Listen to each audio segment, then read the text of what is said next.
This program features live coverage of an African safari and may include animal kills and carcasses.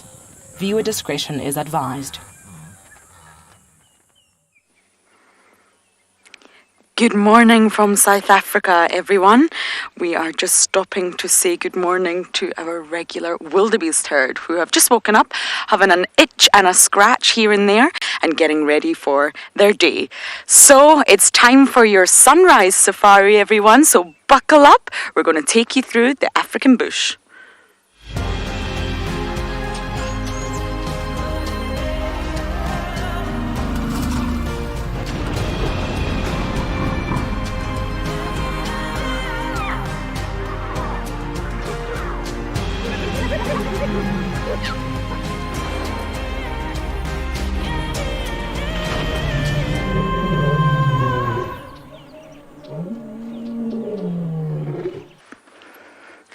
On the other side of the wildebeest herd is the glorious ball of gas that is commonly known as the sun, just popping itself out over the horizon away in the distance there.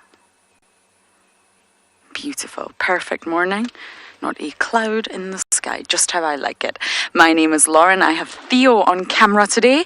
And of course, the wildebeest over here will also be relishing that sunshine, getting ready to warm up after what I imagine has been a very cold night here in Djuma Game Reserve. And when I say chilly, this morning it's 12 degrees Celsius and 53 degrees Fahrenheit.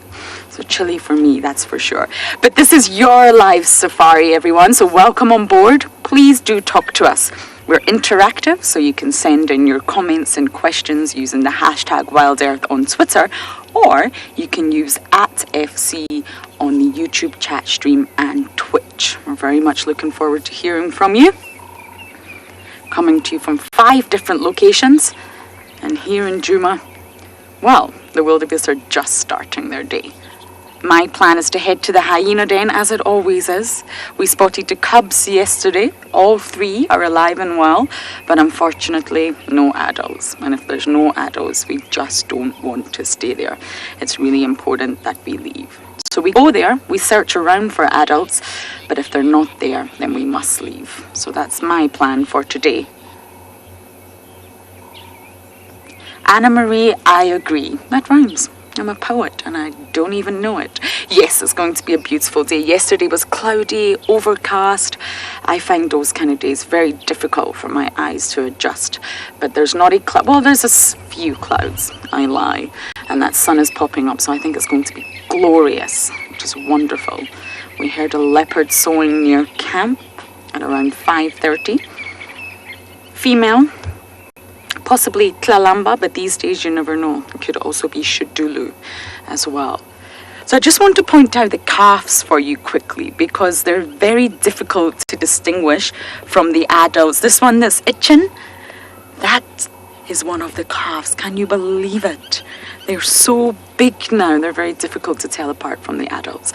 So I'm going to let these wildebeest be and head on to the hyena den.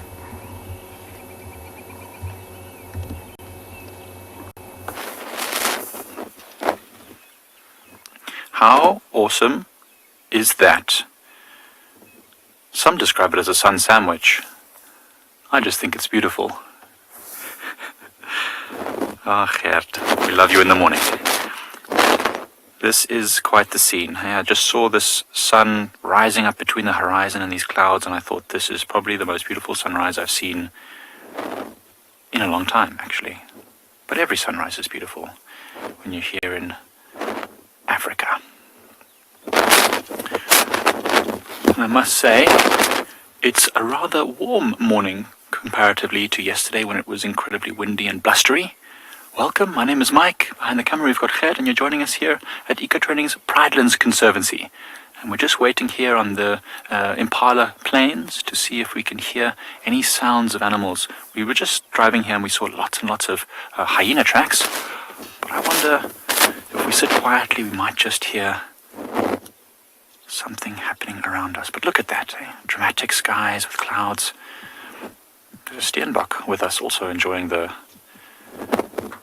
gorgeous, gorgeous sunrise. I'm glad you all agree with me and Gert that this is a beautiful sunrise. A golden orb rising bronze in the sky.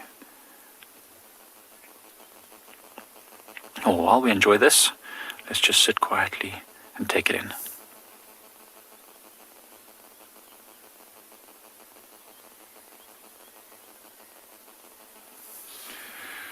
Good morning to all of our viewers and welcome to andBeyond in Ngala. We've also just taken a moment to stop and listen and just take in this beautiful sunrise this morning. And it sure is pretty. It's amazing how fast the sun rises when it's so close to the horizon like this. And this beautiful silhouette of the tree has been just so picturesque, so we couldn't help but not stop. My name is Eric, and behind camera, as always, is Owen, and there's his thumb. And we are, this morning, on the search for those lions that URP had with you yesterday. And so we're very close towards where we have camp at the Ngala Tented Camp, which is actually just around the corner from that big tree. And it looks like the tracks of the lions are heading in this direction. So we thought the best thing to do is to check the river. If they continue moving today, there's a chance that they might cross out of Ngala, and so we might not be able to catch up to them. If that's the case, then we're going to stick towards the river, see if we can find any tracks or signs of leopard, and maybe do some really nice birding this morning. So if anyone has any target birds or any birds that they would like to see,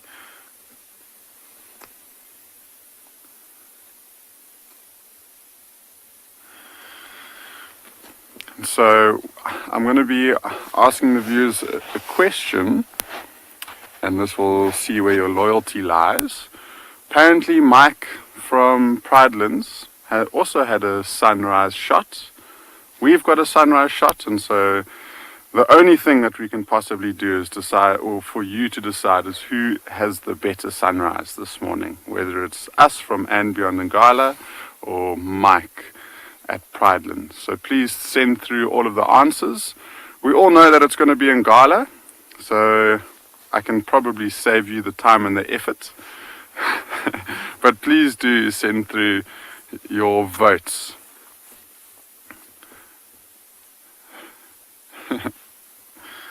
Just look how, I mean, if I were to use a word or two words, it would be quintessentially Africa in the sunrise. Beautiful, stunning, amazing, much better than Pridelands.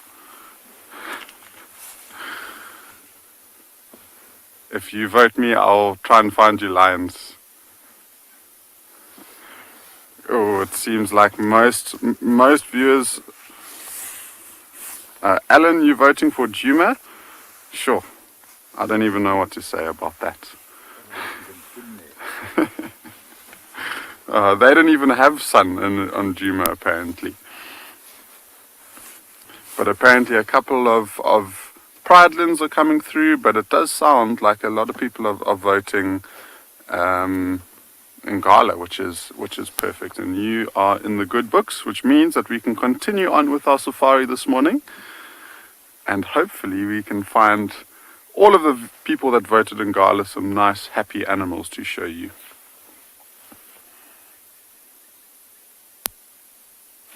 I just can't wait to see Mike's reaction when he gets told that the sunrise on Ngala is much better than Pridelands. Okay, let's continue.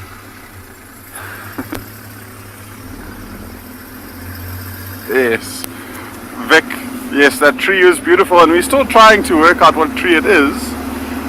We're undecided. We're actually going to drive straight past it now, but I think it might be a buffalo thorn. But it's 50-50 at the moment because there's not a lot of leaves on it, and usually they've got quite a thick, dense canopy.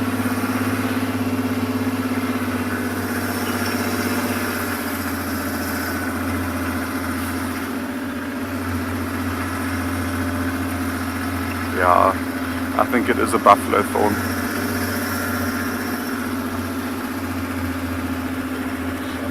Yeah. Yeah, Veppa does look a little bit like a weeping willow, I guess, with those droopy branches. And this one is definitely a buffalo thorn. So they've got these small little round simple leaves, and then they're quite zigzagged in fashion at the very ends of their branches. So as we enjoy the most beautiful sunrise on WildEarth this morning, we're going to continue and take it in.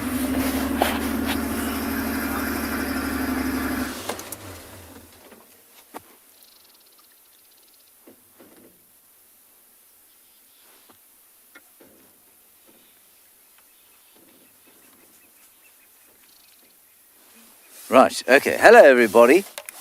Copy, thanks, Orbs. I hope you're all very well and full of joy today. I, as you can see, am full of joy. My name is James Hendry. BK Bokomoso is on camera. There is his very fine thumb. And together we're going to go on a little morning safari. Well, you know that, of course, because you've been on morning safari for the last 10 minutes or so. Our plan for the day, and I'll tell you what Aubrey said to me now. Aubrey is a guide from the area, and he was talking to me on the radio. And we had leopard tracks and a leopard calling this morning, earlier, about 5:30. And now Aubrey's just found some lion tracks. So there's a lot of good prospect around, but as is so often the case, when there's a huge amount of activity just prior to going on drive, often grass is the only thing in the offing. Please send us any questions or comments you might have. It is Saturday morning here in South Africa, of course. Saturday evening in the Antipodes. Still Friday evening in the United States, I imagine. And Brazil and Chile. Bolivia. So we're just on the northern boundary now, seeing if we can pick up some tracks of whatever leopard was shouting its head off at about 5:30 this morning, about an hour ago. And obviously the leopard is on a territorial patrol. It's a female. We found her tracks. But an hour ago means that, you know, it's obviously some time since we saw her. What we do have, or since we heard her, what we do have in front of us is now a herd of Impala. Let us ask them if they have seen a leopard. We will just prevail upon them to answer us in a language that we can vaguely understand.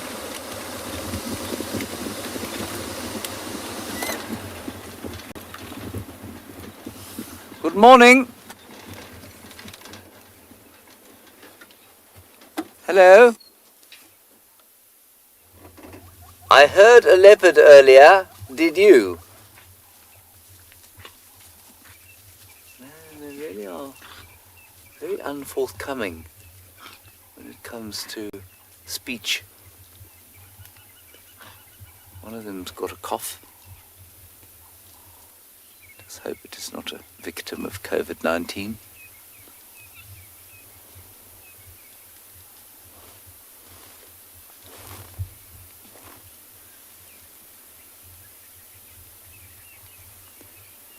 They look happy as you like, or as happy as you can be, as the main menu item for just about all the large predators around here.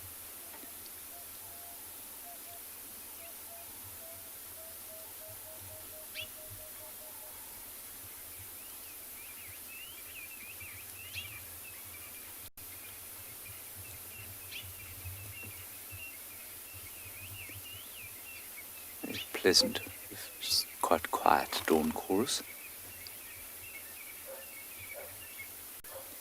Naturally, as I say that, the anti-poaching dog starts shouting.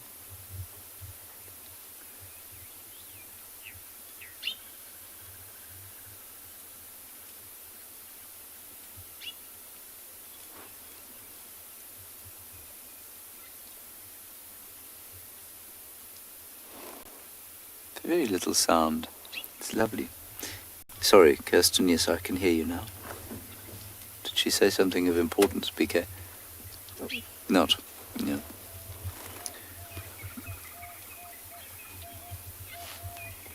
Oh, they do, Stella, yes, they sound very velvety in the morning. They are velvety, and that's because of their piloerection, which is the standing up of the hair when it gets cold. Can be likened to goosebumps, apparently, or goose flesh.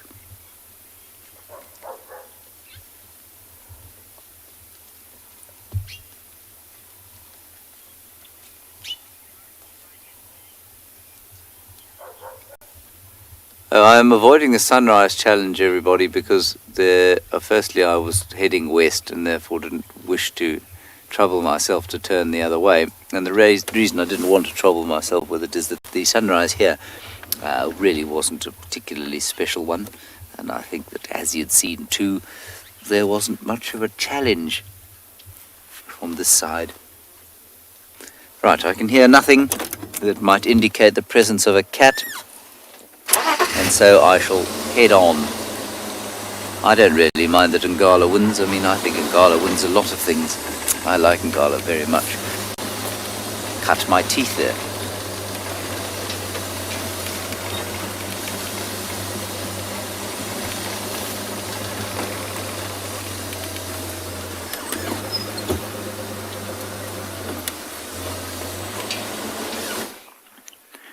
So it just so happens that while we were watching our sunset, we heard the crowned lapwing, and we came to investigate how the eggs are doing. And it looks like they're doing just fine. They've been well looked after and they've survived the windstorm. There's the rock that shows us where it is. And as we zoom in, oh, a little bit left there, Gert, just over there. There they are. There you go. Look at that. Still there, still 2 eggs. Another angle makes it look like there's just 1, but there are 2 there. Still nicely hidden in the sand. Or actually not hidden at all, quite out in the open, but well camouflaged. So they're still doing great. Can't wait to meet the 2 little chickies when they eventually hatch out of there. But in more important news, I've been hearing very distressing news. Very distressing results that perhaps Ngala's sunrise was better than ours. I'm sure there's been a mistake. I'm almost certain that must be internet connection issues. Maybe people are not able to register their votes. I'm not sure about that, but pretty sure that most of you did think that ours was better. It was a gorgeous sunrise, absolutely spectacular. You see, even FC says the counting system is flawed. There is. We will not step down. We will stand proud on our sunset. But if there was another beautiful sunset, Ngala does have some beautiful ones. I know very well myself, having been there for quite a few years. We're not going to go back to the sunrise. Well, maybe we can, but a bit later, once it's brightened up a bit more. Just like this lapwing is. Critter Freak, I agree with you. Fake news. It's fake news everywhere. It's influencing every part of our life, this fake news business. But I'm glad to see this lapwing. It looks a little bit cold. See how it's tucked its neck? Oh, it's going to sit on the nest. Sit on the nest. Do it. Oh, it's going to do it again. Shh. I'll be quiet. Oh, that's the cutest thing ever in the history of everything that's ever happened. Oh, I want to cuddle it. How cute was that? These soft little coos, and then it fluffed up its feathers, and then put itself on those eggs, keep them nice and warm. Oh, that's so gorgeous. I'm falling in love with this lapwing family.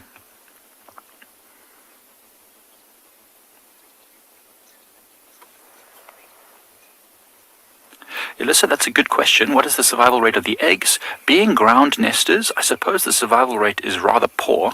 It all depends on the parents, though. They've got some very, very good defensive strategies, from having the eggs very camouflaged to the lapwings display that they do, where they distract predators away from the nest by pretending to be injured or wounded, and also the bright colors as they walk away, those bright legs and the black and white on the wings and the head.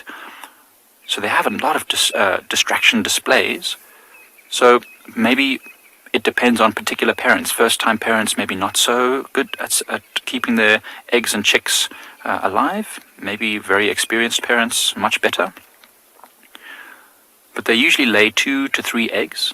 So the assumption is that at least some will probably die. That's why they lay extras, in order to have a better chance of raising at least one to adulthood.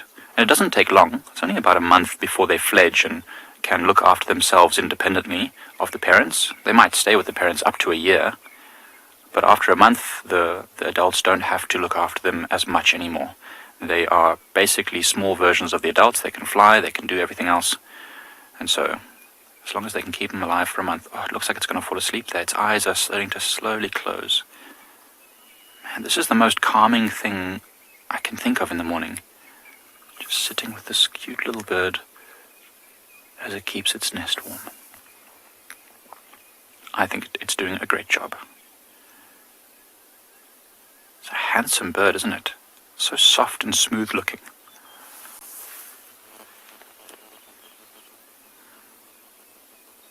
Just see that orange knee sticking out at the back end of the bird there, as they've tucked their legs in. It's got very long legs, so it must be quite a mission to sit down and keep them tucked under the body, keep them nice and warm.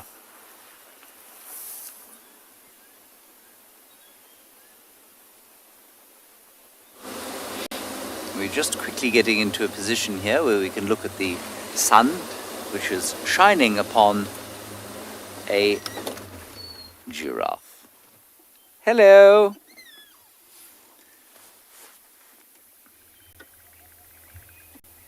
He's looking at some zebra, which have gone off towards the left, so quite a lot of activity up here on the northern boundary.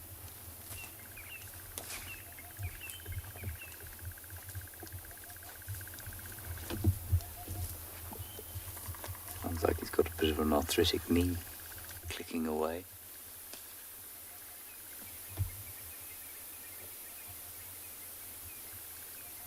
He's also being particularly irritating by standing behind all the bushes. Let me go forward again. He's having some breakfast now.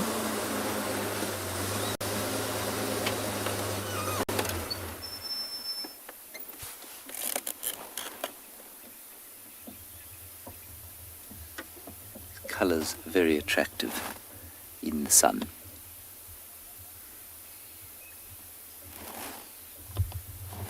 But again, he has decided to get behind some sticks. No, you're absolutely right, JT. You say no animals are acknowledging me this morning. This one is acknowledging me, but he's being really irritating, because every time I stop, he goes behind a pile of sticks.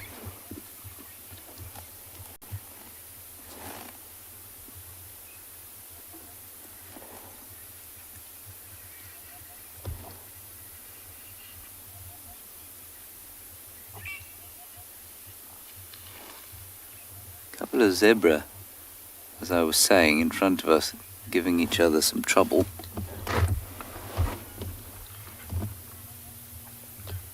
Hello, Damon Nice. Giraffes sleep either standing up or by lying down and folding their legs underneath them, and they keep their heads up, but they don't sleep for a long time. And in fact, in captivity, they've been recorded sleeping for only half an hour a day sometimes. I imagine that their brains probably shut off six times to allow them to rest, but well, I'm assuming you sleep.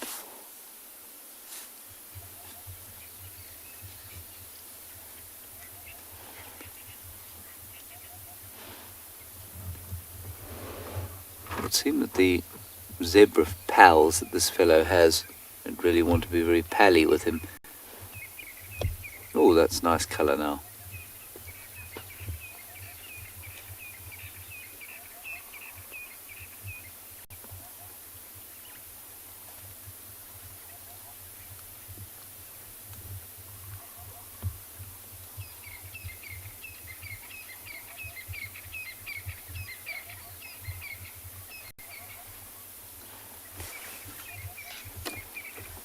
Franklin's calling in the background. A couple of doves. Hoop-hoos. Whoop, whoop, whoop. Go ahead, Orbs. I'm just on the Gander radio.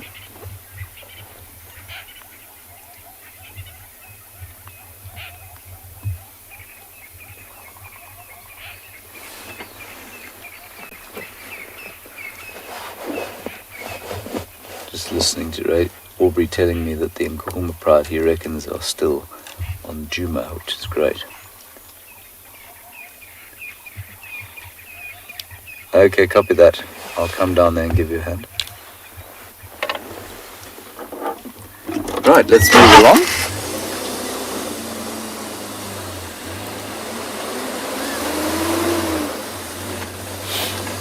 It's very pleasant.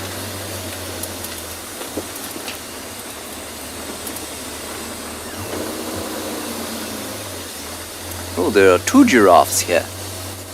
And some zebra. Good morning, zebra. Yes.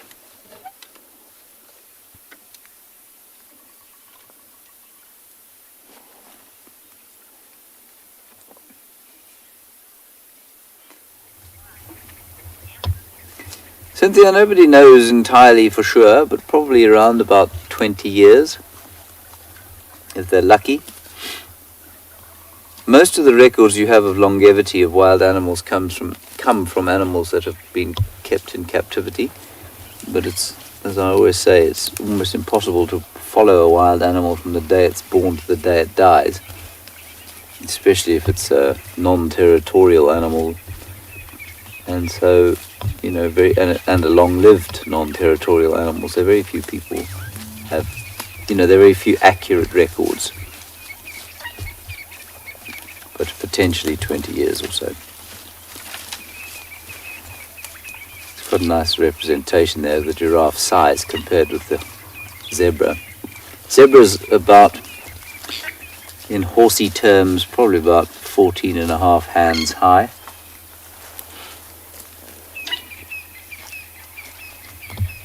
Maybe 15 if it was a really big zebra.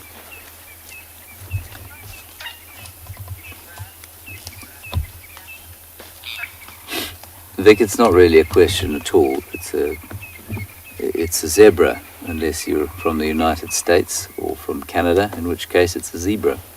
I don't think they really mind what they're called. It is one of the aluminum and aluminium discussions.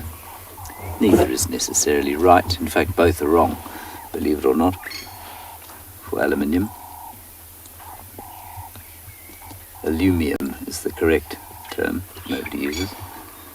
Anyway, it's just a quirk of which side of the Atlantic you happen to be.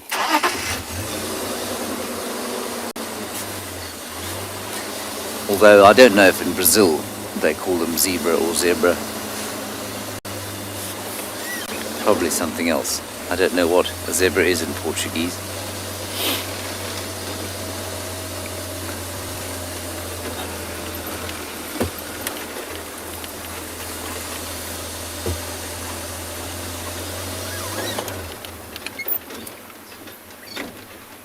You're still on the road for us, are you?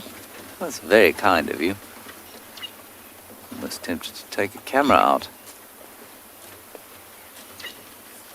Nancy, you say you would prefer the term disco pony to refer to Equus quagga. Yes, I think that's fair enough. A disco pony. It's a pretty good word. Or term. Vika, there's a beautifully placed starling here.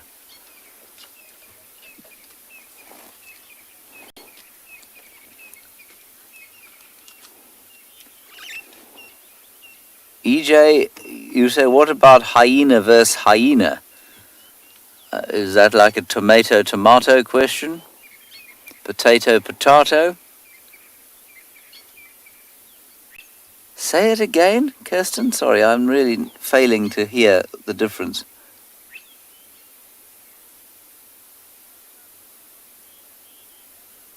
Oh, with the extra H, yes. Now that is definitely, there's definitely a right way and a wrong way to say hyena. There is only one H in the word hyena. It is not a hyena. A lot of people I know are unable not to add an extra H into the word hyena. There are actually two spellings for it as well. One with an A and one without. So Hyena is the sort of, I guess, British spelling, if you like. And then the American spelling leaves out the first A. Hyena. Again, I feel that there are many things in the world that we should worry about of greater import than those sorts of things. It is very interesting, though, how our language changes in line with usage.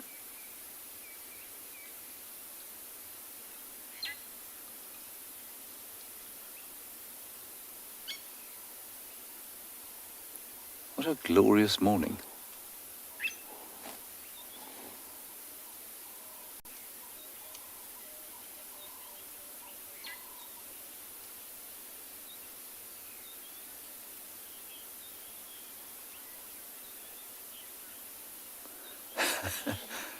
GM, I think you're probably going to get a dad joke award for that one. You say that a hyena on Kilimanjaro would be a hyena.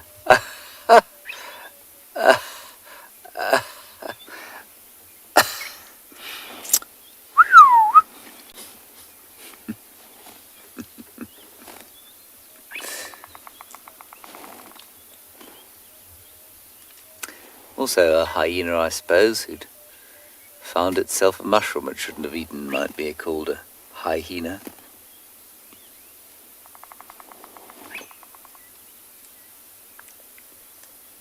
Can hear a bearded woodpecker going tick, tick, tick, tick, tick, tick, tick, tick. There's an answering tap.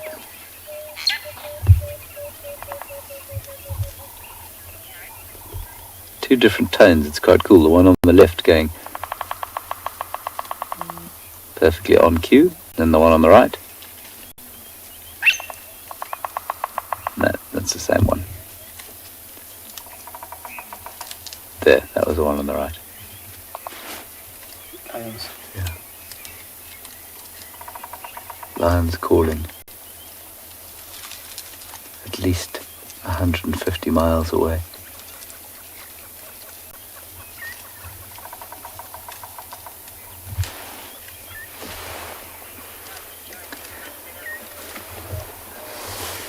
Many of you saying you love woodpeckers. I love woodpeckers too. They're one of those birds that when you look at them carefully, they are complicatedly feathered. They've got lots of different interesting colours when you look at them carefully. And obviously they have lots of adaptations which are just fantastic.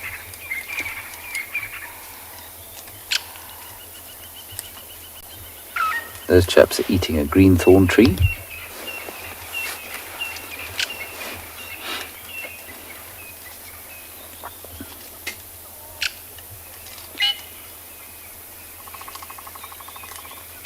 It's extremely pleasant just sitting here letting the sun warm us. The dawn break around us.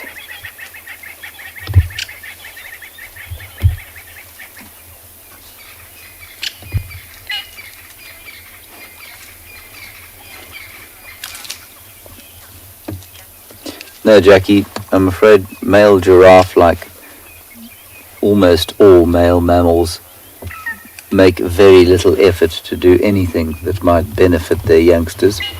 And in fact, in the case of giraffe, it probably even less so than something like a lion, which at least provides indirect protection. A giraffe male will have absolutely nothing to do with his calves. Once he has delivered the package of DNA into the would-be mother, that is the end of his involvement.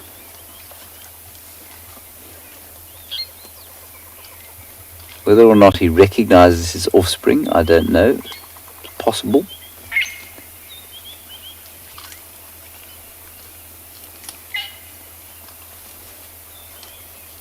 It's always so interesting to discuss because, as we have discussed many times, and normally around Father's Day, people are always looking for examples of mammal fathers that mirror our own kind of dedicated human, or the ideal of a dedicated human father. And there are almost none. There are lots of birds that have extremely dedicated daddies, but with the mammals we are almost unique.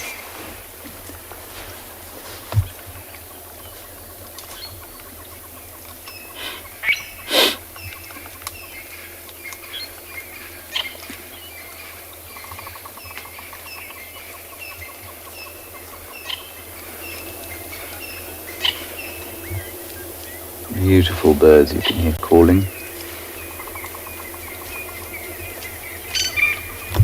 Drongos, crested francolins, doves.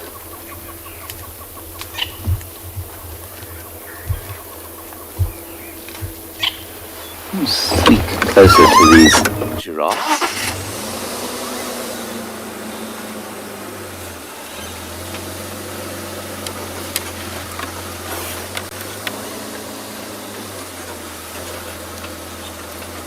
No further leopard tracks at all.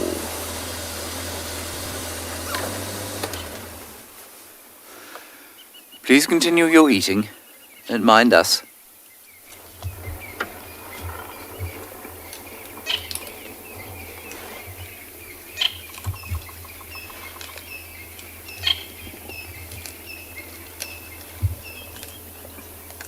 Such a bizarre creature, isn't it? I mean, imagine the first human being who saw a giraffe. Must have been very shocked. Likewise, I suppose people who've never seen a giraffe before, not even in a picture book, if they come to Africa and clap eyes on one of these things, they're just so incongruous. There are no similar species found anywhere else in the world. You know, if you see an Impala or a kudu or a Ngala or something like that, they just look like a deer. But this sort of thing is just bizarre.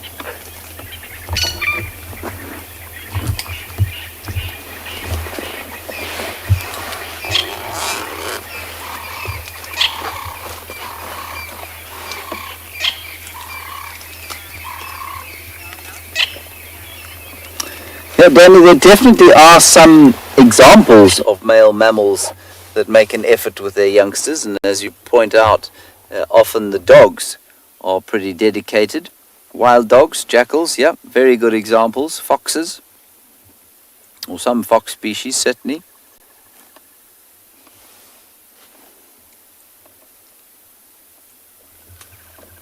But I'm afraid the proportion is very low. Well, I'm not afraid, I mean it's how evolution has made it.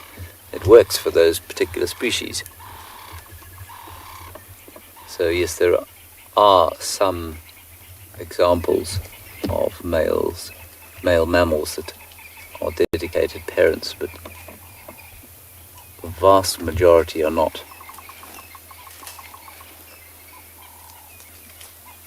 If I think of the mammals out here, I have no idea about the bats. I don't know if the bats, which make up a large proportion of the mammal diversity, I don't know what their role in parenting is. but all of the antelope, the giraffe, the predators other than the canids, which is a very good point. I don't think the murids, certainly not the rodents like the squirrels, and play no role, the males.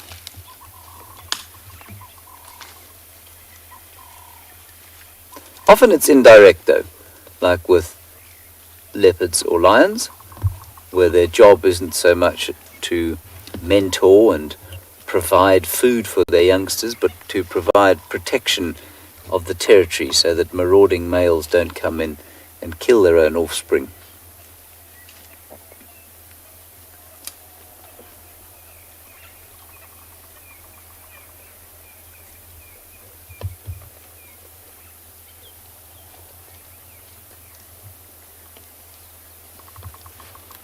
And apparently the green thorn is now no longer a tasty morsel.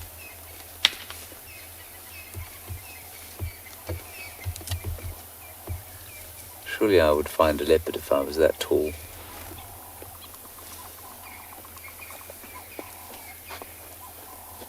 Beautiful shiny coat. He's in rude health, that fellow.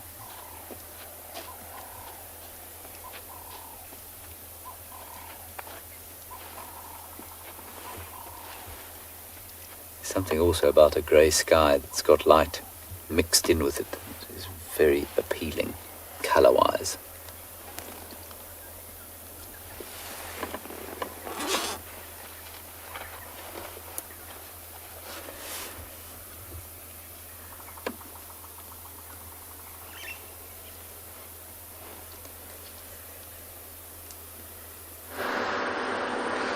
Sadly, the hyena den was not active. Nobody. It's cold. Everyone's tucked up inside, snoozing happily. It's becoming rather frustrating for me. As you know, I am a huge hyena fan, and not being able to catch up with the Djuma clan, it's very frustrating. I'm probably visiting the den twice a drive, the start and the end, and I'm not getting lucky with adults. I'm getting lucky with cubs. The cubs are there, but not the adults. So it's very, very frustrating, I'm afraid. But anyway, I will keep trying. I'm a Libra, so I'm extremely stubborn. And balanced. Very well balanced, but stubborn. And I will not give up.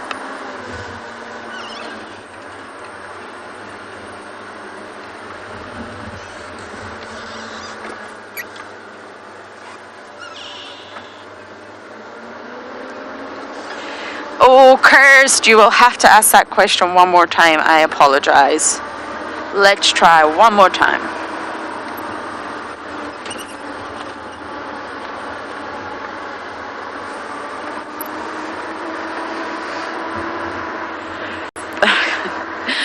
I got it. Bats, Kyra, I do not know. Sorry, I do not know all the species of bats, I'm afraid. We don't see bats too often here. They are around, but they tend to be nocturnal. So they come out after drive has wrapped, and you can see them on the dam cam quite often, actually. But unfortunately, I do not know the species, if that's what you are asking, Kyra. I will have to do my research on bat species. I used to do a lot of work with bats in Maldives.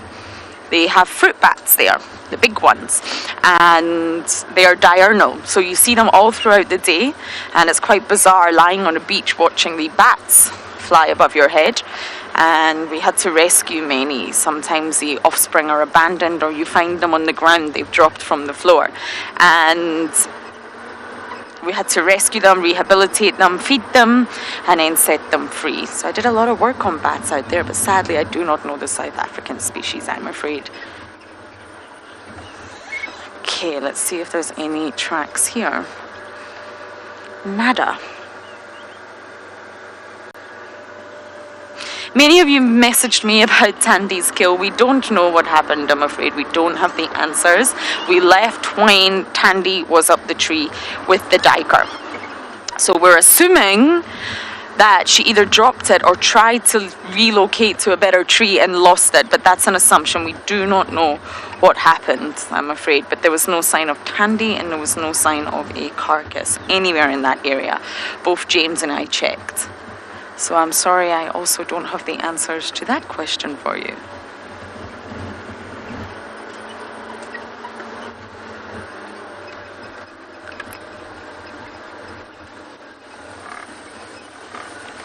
Aaron, you're saying there's 9 species of bats in South Africa. Thank you. I will go and research that and learn all the species. There's a little diker up there, but I'm not sure we're going to be able... Oh, no, off it goes. Diker means to dive, and they get their name from constantly diving away from anything and anyone that comes. But yesterday's diker was not so lucky, I'm afraid. Didn't dive away from Tandy, and it was a boy. I don't know why I thought it was a female to start with.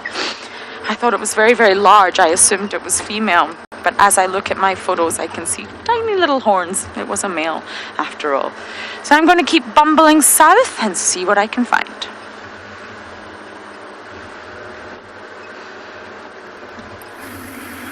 Welcome back to the best sunrise on WildEarth on Ngala. We are still driving along the river, so instead of driving in it, we've decided to hop onto the bank and drive slowly in the opposite direction to where we first had you this morning.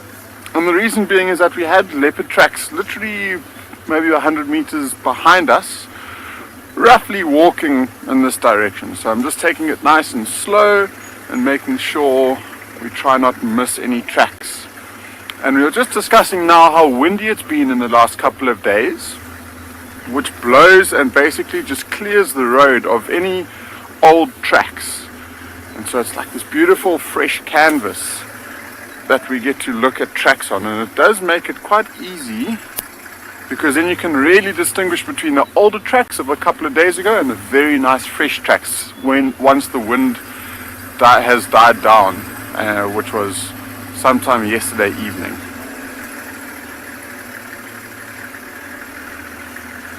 So it's always good just to take it nice and slow. And I mean, we're also looking for... Oh, there's a nice little bird calling. This is a super tricky one to find though, but I'll see if you can hear it. It's called a southern boo-boo. It was calling off to the left of us, and it was quite a distinctive whistle.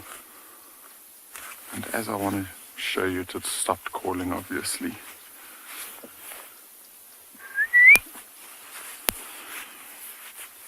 No, it's not going to call again, and probably as I start up the engine, I think it will probably continue calling.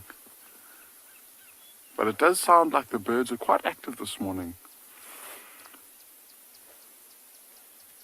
There's a little sunbird chitting away on the right, a little chit. And a couple of robins singing.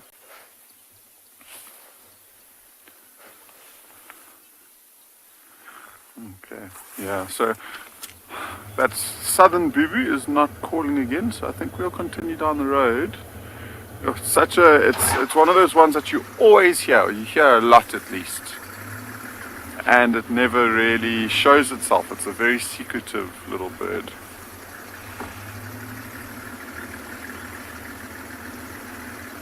Speaking of birds, there's a couple on the road. So return trip, the closest that we get to hummingbirds is a family of birds called sunbirds. And so they've got a very similar shaped bill. They're just a little bit bigger usually, but also very beautifully colored with lots of colors on it. Blacks and reds and greens and purples.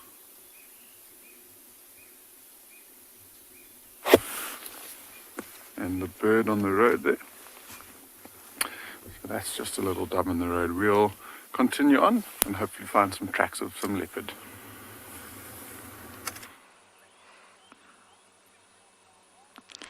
Everyone, we've came across a male giraffe that we had a few days ago. Now I'm warning you all, if you're slightly squeamish and disturbed, this might be quite graphic. The reason I'm stopping is because I want to know what's wrong. I didn't get a good enough view last time, but something's very, very wrong with this giraffe's eye. He also has huge lesions on his leg, but we'll show you that later. and it's not pleasant. So there's a big bump on his head. It's quite normal for giraffes to get bumps, male giraffes, on their head. They get quite knobby, shall we say. I do not know if that is the correct term, as they get older. I think this is a very old bull, really dark patches, so he's dominant, and this eye is just so disturbing. Many of you asked me what's happened. Well, I don't know. I can only speculate.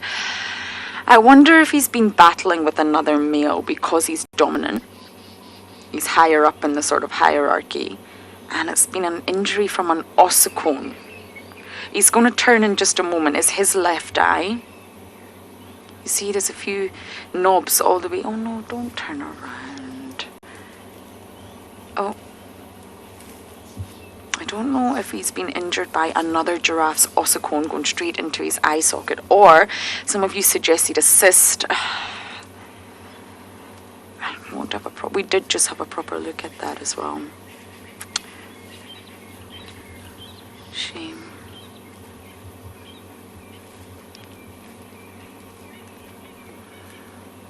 I don't think we're going to get another view, I'm afraid. Off he goes. But at least we know he's alive, but that injury is very severe in my opinion. Michelle, it must hurt.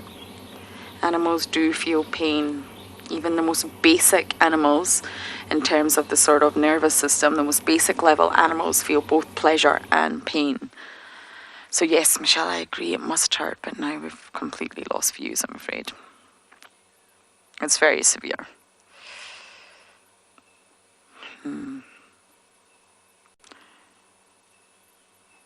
Makes me feel sad to see an animal suffering. Didn't catch that name, but I didn't notice a limp. He has severe lesions on his legs, and I don't know if that's some sort of, Auntie Christine. I don't know if that is from the skin disease or if it's from the papillomavirus, which is very, very common. We discussed that the other day. I wanted to get a proper look at it, but sadly this individual is not going to let us. I'll try and edge forward, but this is exactly where we found him the other day, Twin Dams. So I wonder if we'll just start seeing him again. I just wanted a closer look at his injuries, but it's not going to happen, I'm afraid. Giraffe skin disease and papillomavirus is very common in giraffes, really, really common. So I don't think he was limping, Aunt Christine, but I'm actually not sure. Giraffes have a strange walk. They have that camel-like walk where they move both legs on the left together, then the right. It's not separately like your antelope. It's not opposites. It's on the same side. And that's to help them balance because they've got such large, strangely shaped bodies.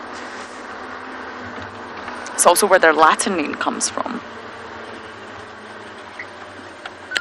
And I think he's gone. I'll keep looking out for him, actually, just so we can keep an eye on his injuries. Sanchi, you're asking, would humans intervene for a giraffe? Tricky question. That's why I wanted to have a look, actually. I really wanted to get a close zoom shot into his eye to see what the cause is, or if we can sort of gauge what has possibly happened.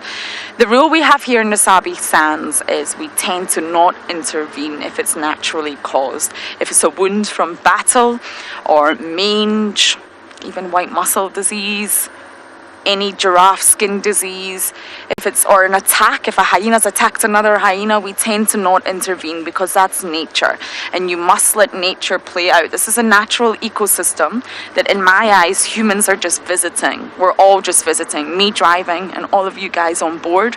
So it's important for us to let nature take place. Diseases occur in order to control populations. There needs to be a top-down factor other than apex predators to control all populations.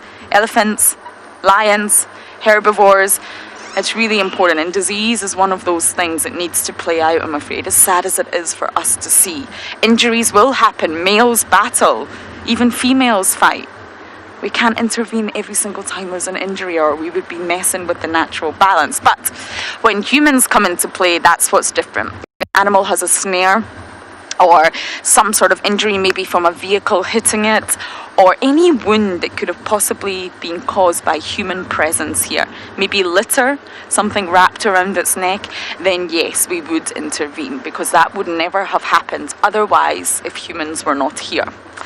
So it's a sort of long process where decisions are really taken into place. If humans darted every single animal that had an injury, that's not sustainable, that's not good practice. So that's why I wanted to have a little look. But I think it's the giraffe's injury, I'm guessing, is possibly caused by another male's ossicone coming into his face. But I could be wrong.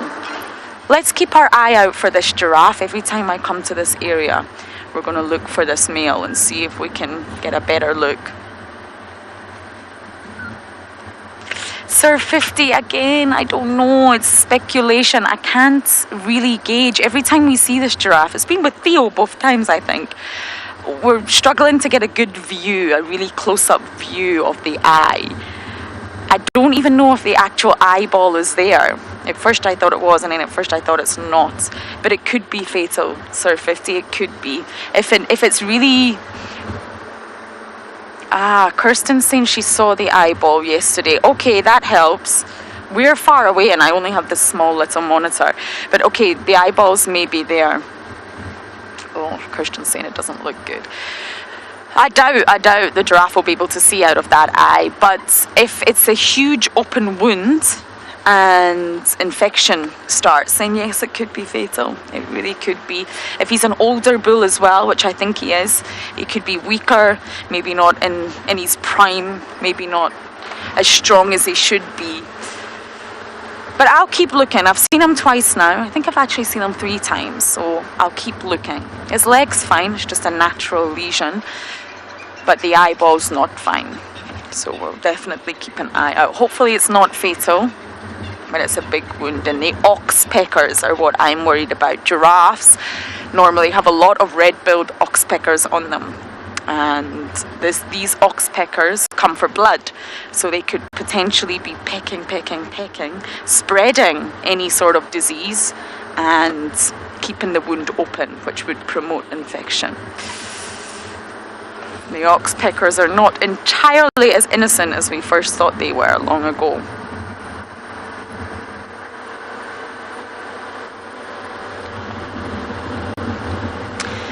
Heron, I remember the day I found Hukamuri like that, and everyone went into mass panic. It was quite clear from day one that Hukamuri would never regain his sight, but it wasn't the same sort of injury. But yes, you're right, let's stay positive. Oh, we've got some elephants over here. Okay, I'm going to go the long way in and spend some time with the elephants. But yes, Hukamuri's injury was different. It didn't have this sort of huge open wound. But let's stay positive for this male giraffe. So I'm going to head round and catch up with these elephants. WildEarth relies on support from viewers like you to carry on broadcasting our daily live shows. A small donation goes a long way in helping us on our mission to connect the world with nature. Please visit our support page to see how you can help and become part of the WildEarth family.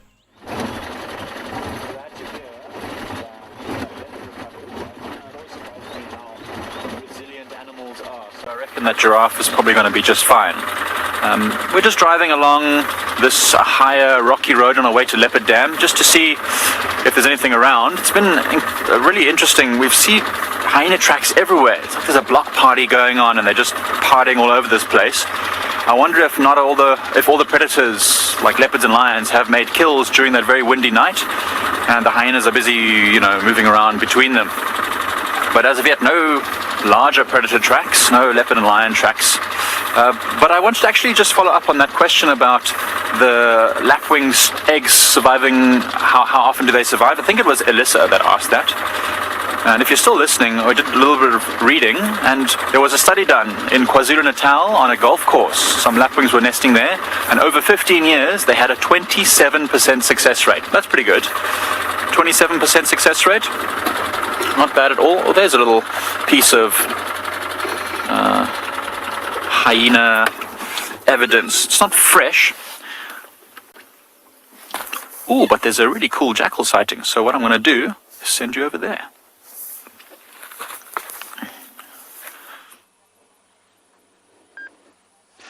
We've got 2 jackal here. I just turned the corner to come to the elephants. We've got 2 jackal. The other one's far off. Let's stay on this one, Theo. Amazing. I've not seen jackal in a very long time. Part of the Canidae family, one of the families that I'm studying at the minute.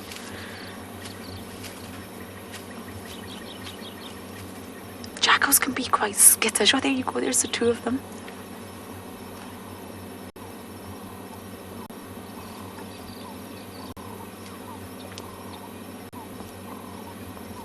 I'm just trying to think if we can reposition a little bit. I don't want to scare them. They can be really skittish. There's 2 side striped jackals. We also get the black-backed here as well. But side stripes are most common. They're part of the dog-like family, Canidae. Their lineage is very interesting, stemming from the wolf, the grey wolf. Okay, I'm going to attempt to get better views. This could be risky. Big bushy tail, almost like a fox. Very similar looking to the Ethiopian wolf, actually, and closely related as part of the same family. Okay, let's do this. Very small though, much smaller than an African wild dog and a hyena, of course. Ah, they're jumping off. There you go, Theo, there's your moment. They're running. Okay, so nice to see 2 of them together.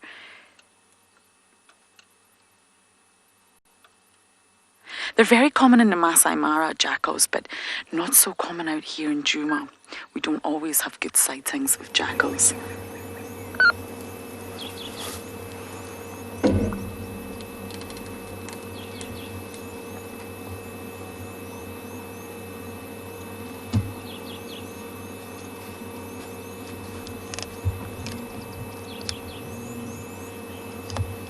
Oh, James Richard, you're saying your morning has been made. I'm so glad. You love jackals.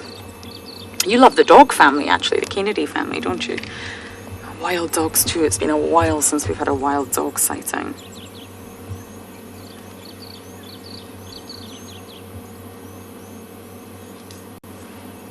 Now, although the black-back and the side stripe have we lost views of them, are very closely related, very similar species. They actually prefer different habitats.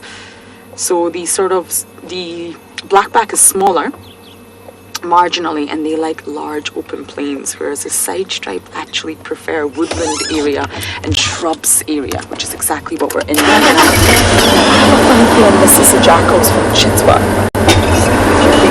I might actually be able to catch them. We've got an elephant over here, but we're going to come back to the elephant. Let's see if we can get another view of these jackals for you. How exciting!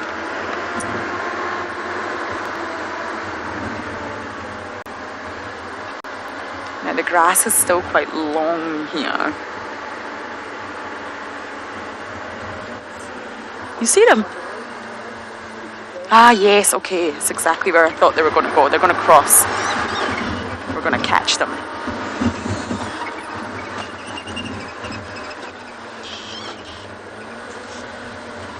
Hey, there we go.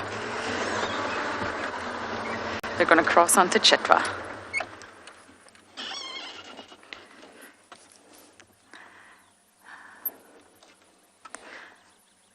There we go. Can you see it? Oh, wow.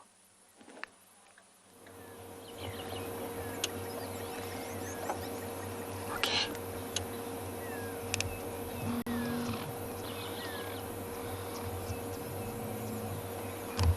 Okay, the other one should be full. Oh. Yes, they're going on to Chitwa just as I knew they would. We'll try and follow them for as long as we can.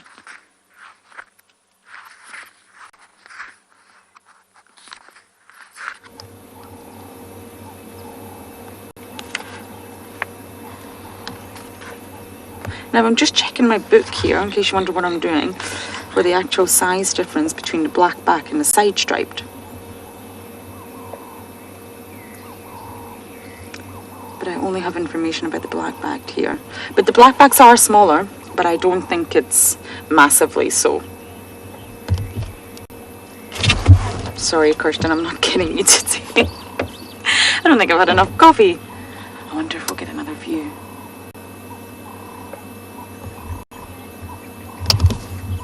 Ah, they look fluffier. Yes, they are bigger, for sure, and fluffier. I believe you. I'm going to show you a photo of a blackback in just a moment in the book. If we've completely lost them, I'll get my book out so I'll show you a photo of what the blackbacks look like.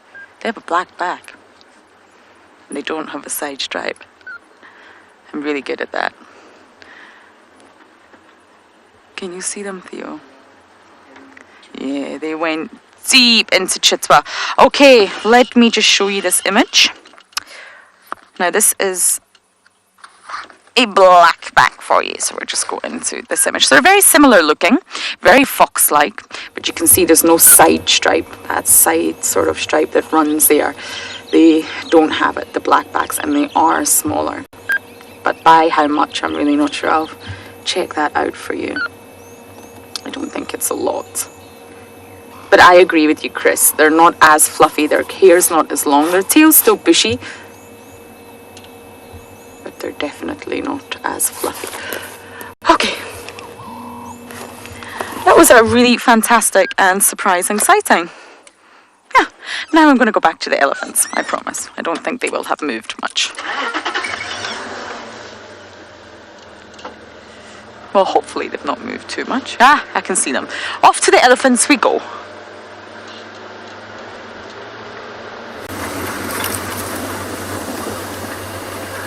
We are hoping to get lucky with the Djuma Pride. Aubrey is in this block over here. Aubrey's a guide from Djuma. He says the tracks are heading down this way, but I can't find any tracks. And so hopefully the lions are still in the block here. But it is difficult to say exactly what is going on. It's also pretty chilly still, so the lions could easily be moving. So we're just keeping our eyes stuck to the ground, listening, not really smelling, because I can't smell lions.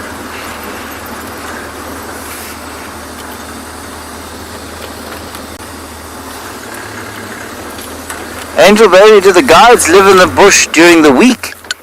Yes, the guides do. There was a duiker there, BK. Unfortunately, it's had children already. The guides definitely live in the bush during the week. We guide during the week. We do this every day.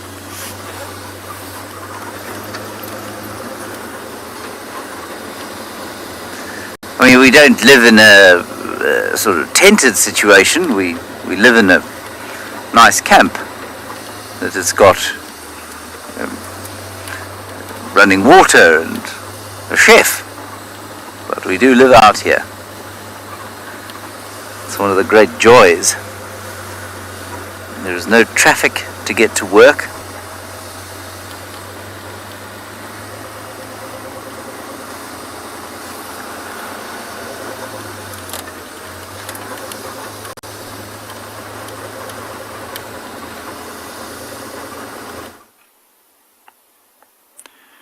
Got a silhouette of some birds here, which of course are all going to fly off now. I just wanted to know, what birds do you think those are? Which birds occur in huge flocks, especially starting to congregate at this time of year?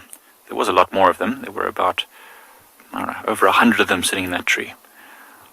They were just sunning themselves, and now they've all moved off, probably to feed on some of the seeds around these grassy areas. What birds do you think those were? I'll leave that up to you. But in the meantime, what we're going to do is keep driving up this rocky hillside. We're looking for the places where predators might stash their kills to keep them safe from hyenas that were roving around.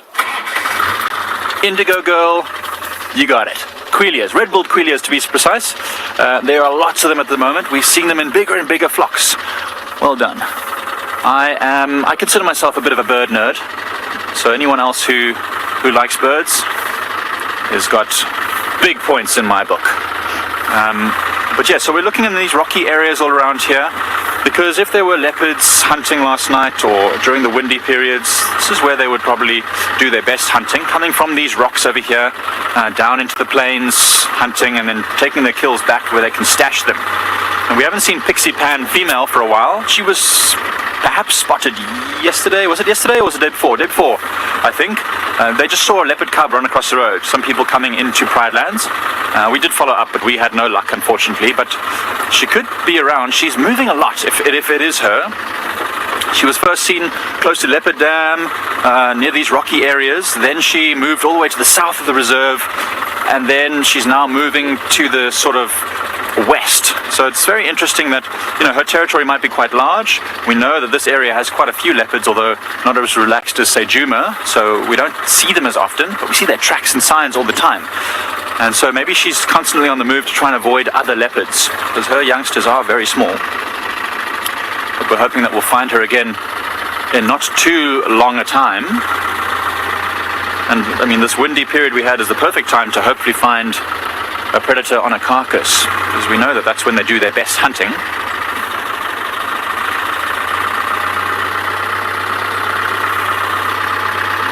Yes! So many of you are bird nerds. I love it. Oh dear. Now look what we've got. We've got a blockage. So, I'm going to have to clear this because I don't want to go round.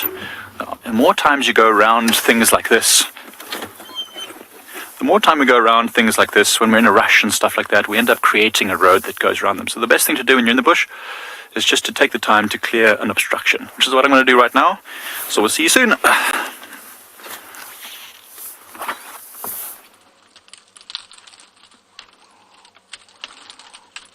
We're just watching this male elephant here snap his way.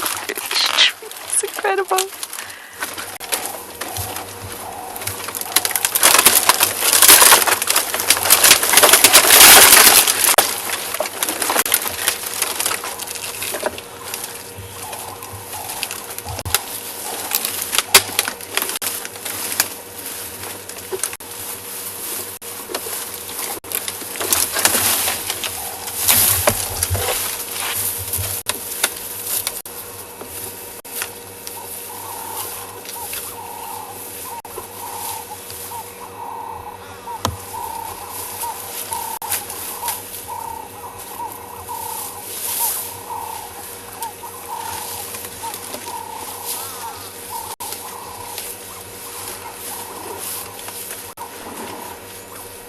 Trying to get the grasses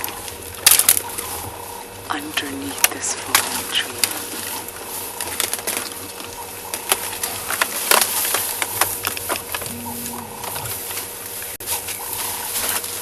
No obstacle is too large for a male elephant.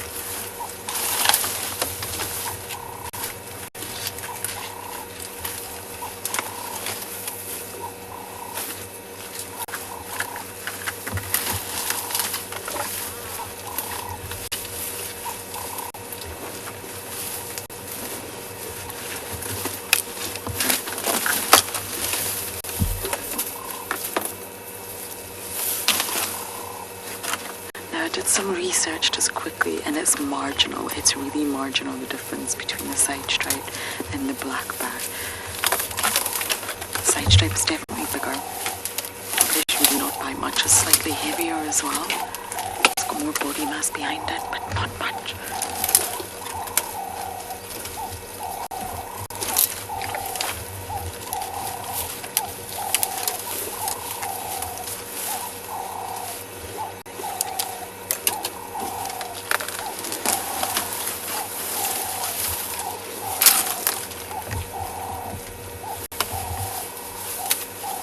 Trust photography. You are asking about elephant taste buds. I've actually been asked this before, and it's fascinating because yes, they do have taste buds. Now, an interesting sort of thought is that all animals must eat. No matter what it is that you eat, you must eat. It's a biological instinct to feed. And it also gives a lot of pleasure. I get a lot of pleasure from eating, especially chocolate. And we all do. Animals also do. So it's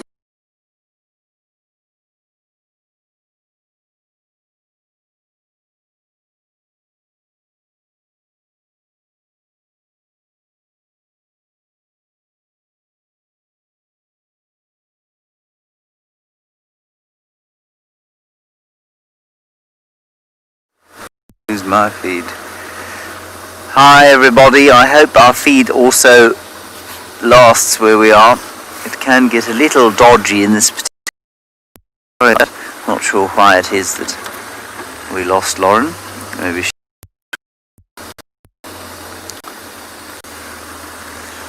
so, no updates on the world of lion.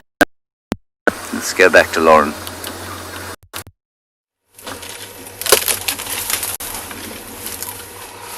sorry about that, don't know what happened earlier, but we're back. And yes, elephants do have taste buds, they absolutely do. They have really long tongues, big tongues, because they have a large mouth. Aubrey, you feel like Aubrey? Oh, hello James. Just going to turn them down. No offense. And they have a really good sense of taste. And why is that? They need to be able to discriminate what it is they're eating. They need to know, is this nutritious and delicious? Is this palatable? Is this not? And in order to feed and maintain their diet as bulk feeders, they need to be able to tell what it is they're eating. And how do they do that? They do that through taste buds. So yes, I don't know how many taste buds they have, but they absolutely do. And what I was saying earlier is that every organism must have a driving force to feed. They must be able to taste whatever it is they're eating. So whether it's chocolate or whether it's a delicious impala or algae in the ocean or grass, all animals must have taste buds. They must derive pleasure from it in order to want to do it again. And that's how sort of organisms feed out here, because they enjoy it. And believe it or not, the catfish, yes, the ones with the barbels that you actually do find in the dams here, they're said to have one of the best senses of taste in the animal kingdom. They have around, I'm sure it's around 10,000 taste buds. Wowza. And no, humans have 10,000 taste buds, sorry. A catfish actually has 100,000, sorry. 100,000 taste buds, which is a lot more than humans do. So if you think how we taste at 10,000 taste buds, and all these delicious things that we can sort of enjoy through our palate, can you imagine being a catfish having 10,000 taste buds?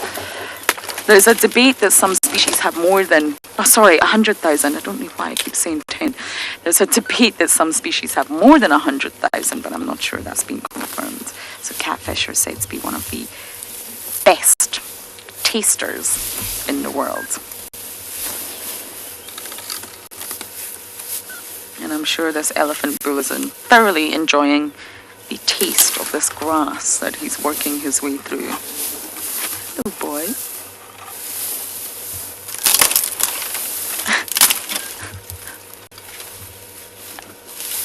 The skin is so rough and thick on an elephant that he won't feel that. If I crashed my head into this dead tree like that, it would hurt. I have no desire to crash my head into this tree. But for an elephant, it doesn't feel it at all. This must be the best grass in the entire area. And he wants it.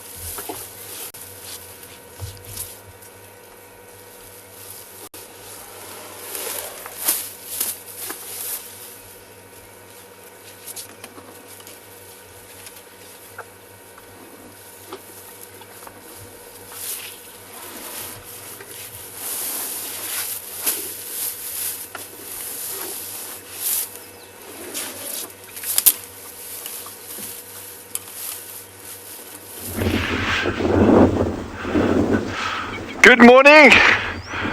Good morning, good morning, good morning from a beautiful day out here at Tswalu Kalahari. It is another blustery morning, the same as yesterday, but the marked difference between yesterday and today is there's so much more moisture in there. We've had low scudding clouds over the mountains. There was dew all over the game drive vehicle this morning and my own vehicle. And you can just smell this on the air, and you can see from the ripples on the water just how windy it actually is, and the dust that gets kicked up like that. So I think what we're going to do, David on camera, by the way, and my name is Dylan. And I think this morning we're not even going to go to the meerkats. Yesterday they came out so late because of this weather. Today's going to be no different. Rebecca is on to them, so I don't think there's anything to worry about there so far. And I think I'm just going to start moving south from here, see if we can pick up those goshawks. That sighting that we had yesterday of the leopard with the brown hyena was just off the charts.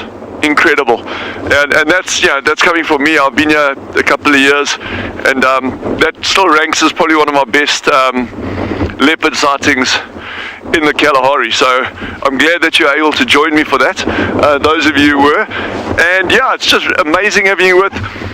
Please enjoy this morning, enjoy today, ask us questions, get involved, and I know my colleagues down in the Lowveld, those areas, I'm sure they're going to be having some really, really good sightings as well.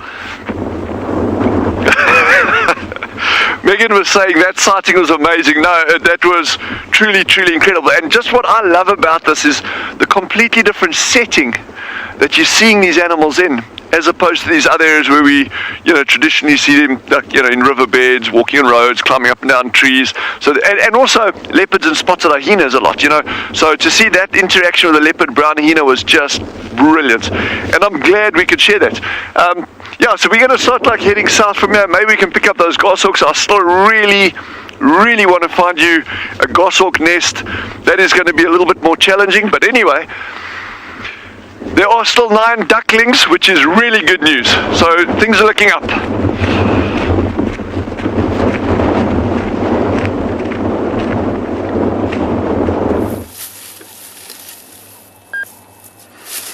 I also had the best leopard sighting yesterday with Miss Tandy. There was bulls right in front of me. He walked right past the car. He's very, very gentle. I think this is a much older bull. You can gauge by the size. And you can also gauge from the behavior. Older bulls are wiser. They just seem to be able to control themselves a lot more than the younger bulls, especially in must. Must is not an easy time for a male elephant. Sometimes I feel slightly almost sorry for them. Their hormones are going crazy.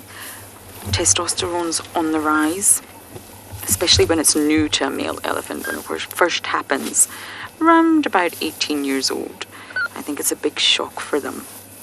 Their temporal glands swell at the side of their head, and I personally believe it can be quite painful for them. A swollen temporal gland, it must be really uncomfortable. And then, of course, it produces that stream that we see coming out of the side of their head. They all of a sudden feel so boisterous and strong, and maybe even a little bit aggressive from that severe increase in testosterone. So I think it takes a bull a long time to get used to that.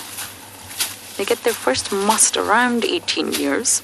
That's the average, and it comes in sort of short bouts, but the proper must starts around 25 years old. It's almost like a pseudo must to start with, which is quite normal in mammals.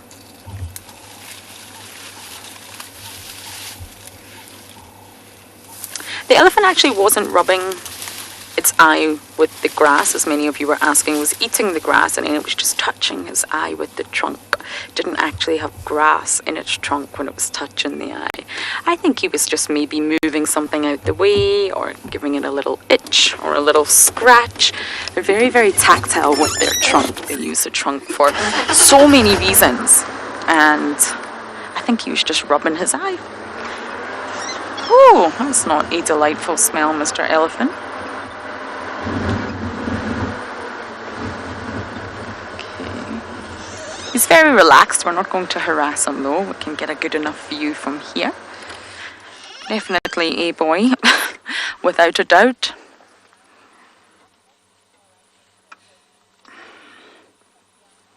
Tatiana, you're asking about smell.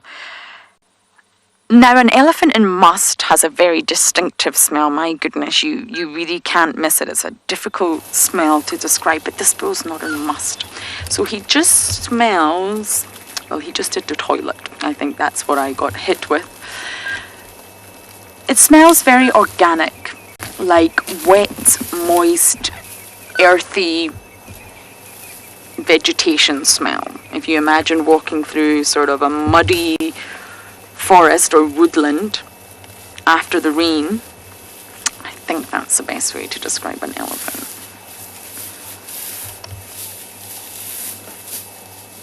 Or at least his toilet. I think that's what I got hit with. They're not normally smelly animals. It's just when an elephant's in must, that smell is incredibly strong. I can smell it from miles away.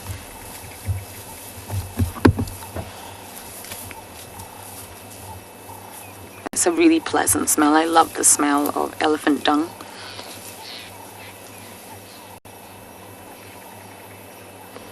I really enjoy it, especially when it's burning. Oh, he's reaching up using the trunk. What a height advantage.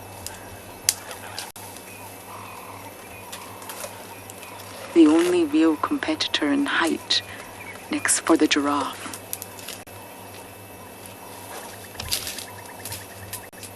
Now going back to must, the testosterone in a bull elephant, an adult bull elephant can rise up to 60 times when an elephant bull is in must. That's a lot.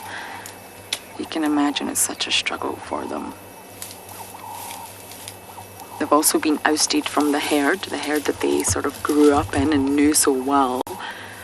I often think about male elephants as having quite a tough time. Once they start to be kicked out, once the females tell them no more, it's time to go, I don't think it's easy for them. They will sometimes hang around with other bulls for company. Young bachelors, they enjoy wrestling with one another. And sometimes they're completely nomadic and on their own. Let's go a little bit closer. And once they get through all this, I think that's when they become a gentleman at about 40 years old. They know how to handle their bodies. They know how to handle must.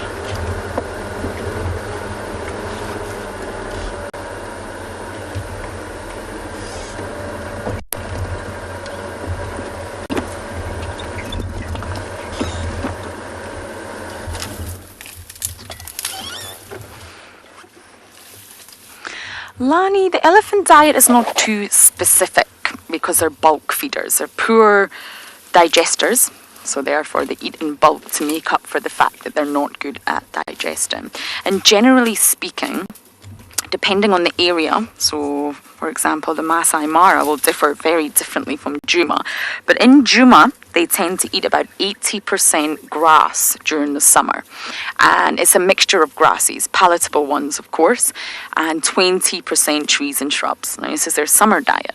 And what's tricky for an elephant is when they have to adapt to their winter diet, because normally winter is very, very harsh with little greenery around. This winter, I must add, is different. It's definitely been a pleasant winter for most of the animals out here. But in winter, it's the opposite. So it's normally 80% and above trees and shrubs, and only about 20% grasses, because the grass normally dries up and dies. So their diet differs seasonally, and you can actually also see that reflecting in their weight. So I am going to try and stay with this bull for as long as I can.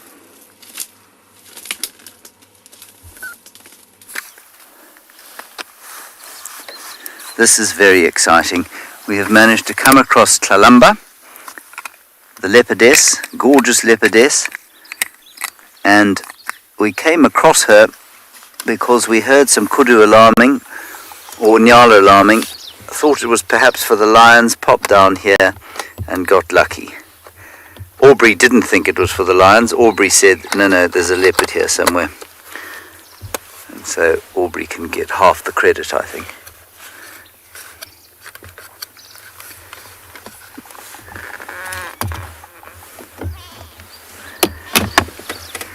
Oh, marvellous. I don't know if any of you have never met her before, but if you haven't, this is the magnificent leopardess called Tlalamba, one of our favourites.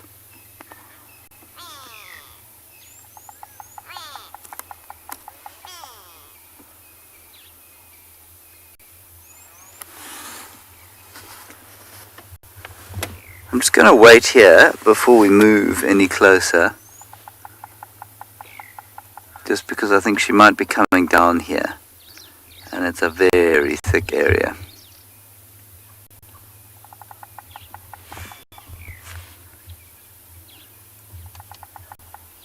Phew, BK? Okay. That was lucky, wasn't it? Yep.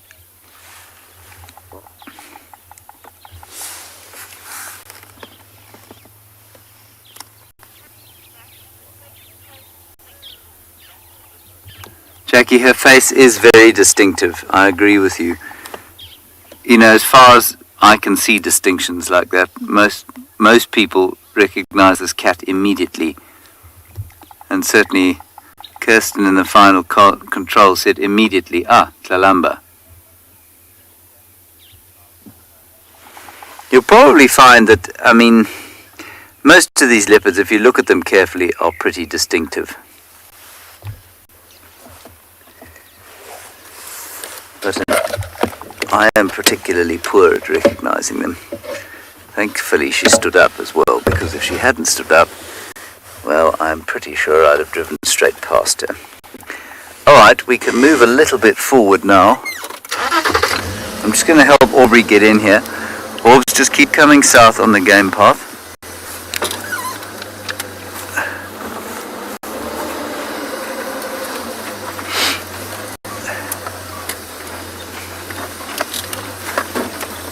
And I think come round the eastern side of this termite mound.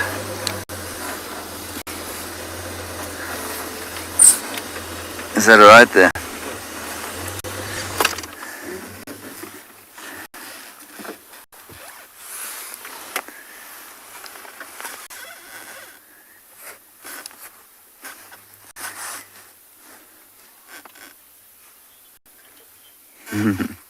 Susan, I don't know if she's pregnant yet.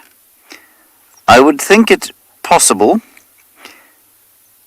if not likely, and I don't know why it is that if she isn't, I'm not sure why she wouldn't have come into estrus yet.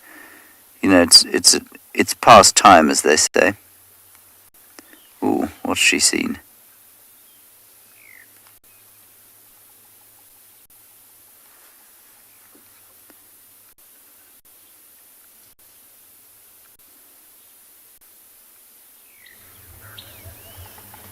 What you got there, Tlalamba?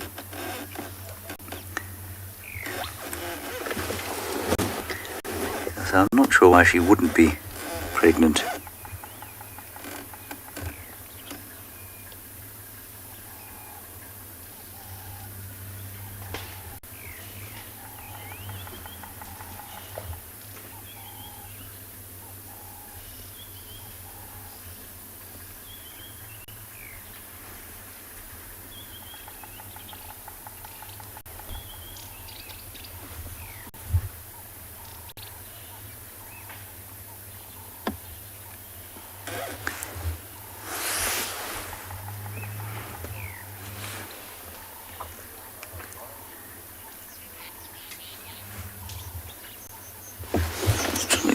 Help Aubrey here.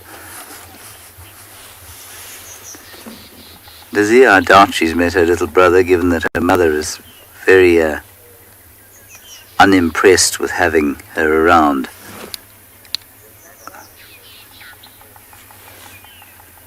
I feel like Aubrey's got the wrong end of the stick here. Oh no, he's just hit hit a big stick.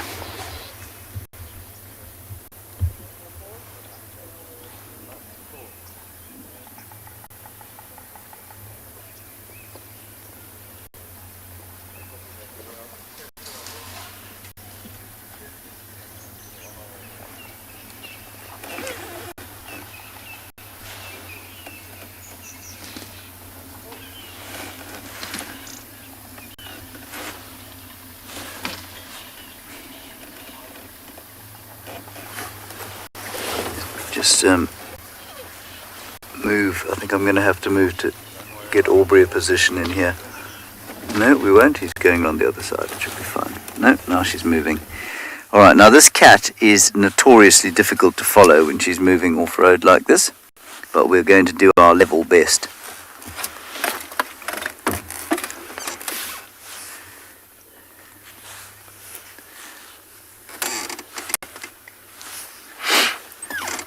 No, White Lady Ewan, I don't think that she would pose a threat to Tundi's cub. I think she'd be, probably a relatively innocuous meeting.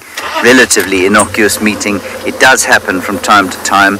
It's not like Tundi will actively worry about that, I don't think. But Tundi will not be impressed if she finds this leopardess and she's with her cub.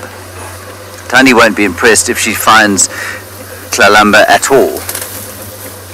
They keep themselves very exclusively territory-wise.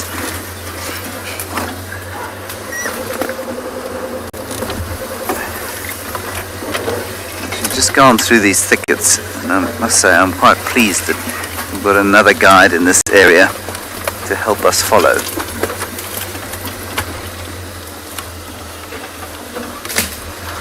You see her beat. Oh, there she is.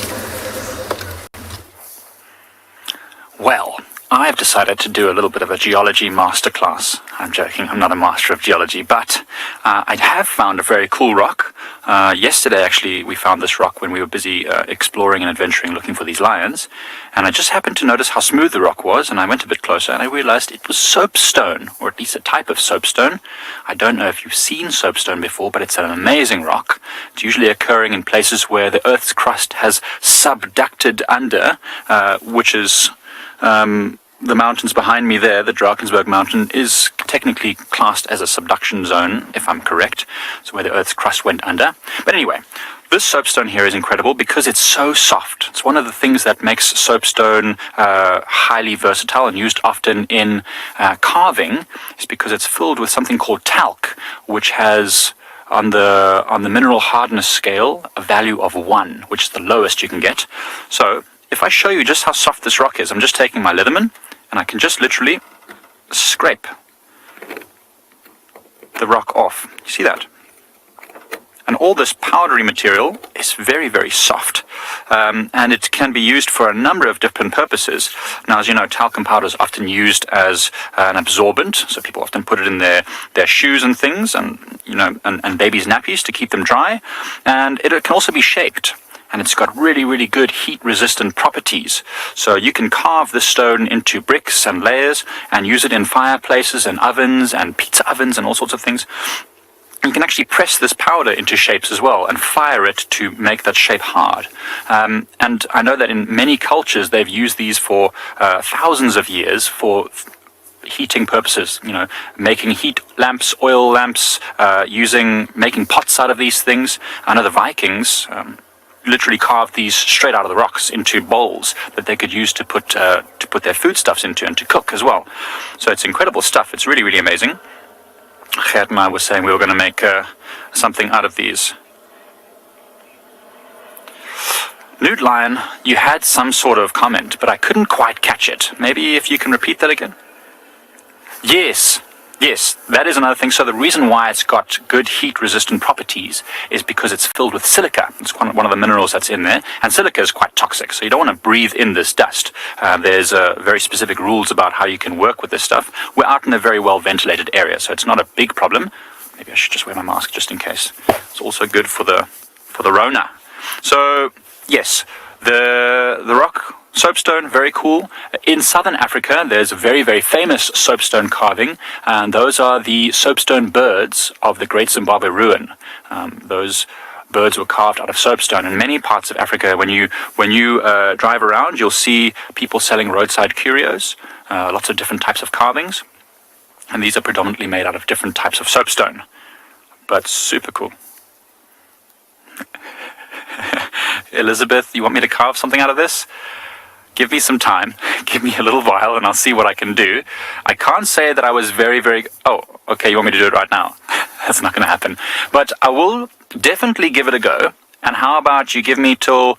What day is it today? What is it? Is it Monday? Tuesday? Saturday today. By Monday. Let's give me till Monday, and then I'll see if I can have carved something out of this rock. I was never very good at art at school. Oh, it's a leopard, that has to be. Why did I do a soapstone segment?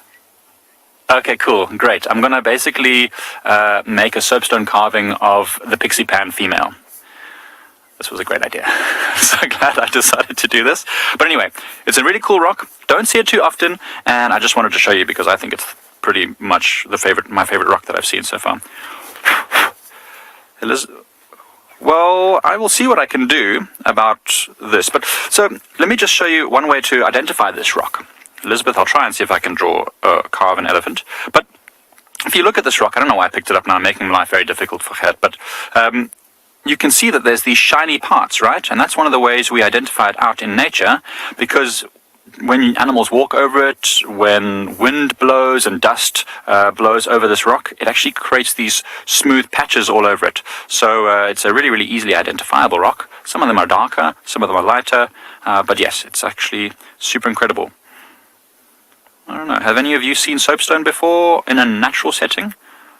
I can't say that I've seen it anywhere other than here in this area, to be honest, and it's because I think it has a very specific way or place that it occurs. Very cool. Glad I could show you that, and also glad that I have to now carve things. Awesome. Okay.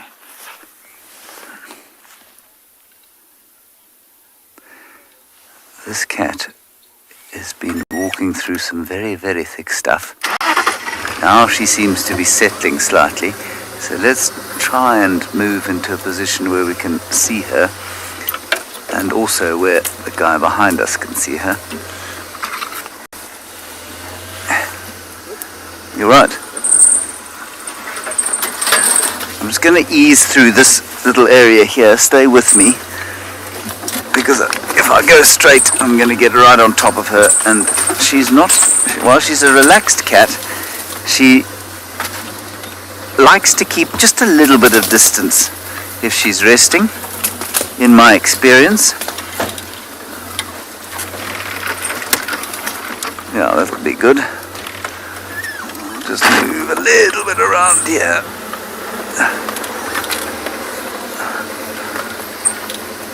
How's that, BK? Is that alright?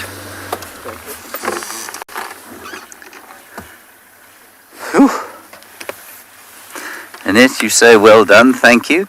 I must confess that, as with most of the leopard tracking, certainly with my levels of skill, there's an enormous amount of blind luck involved. And the situation's no different. If she hadn't sat up, when she did sit up, we'd never have seen her.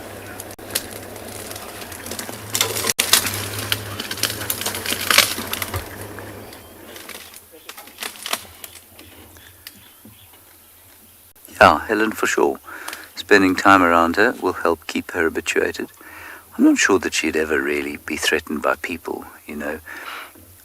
There are a lot of leopards, for example, in the Kruger National Park, where it's obvious they've grown up around vehicles, but that they clearly, you know, they're not around anything like the concentration of cars that they are, or would be around in the Sabi sands.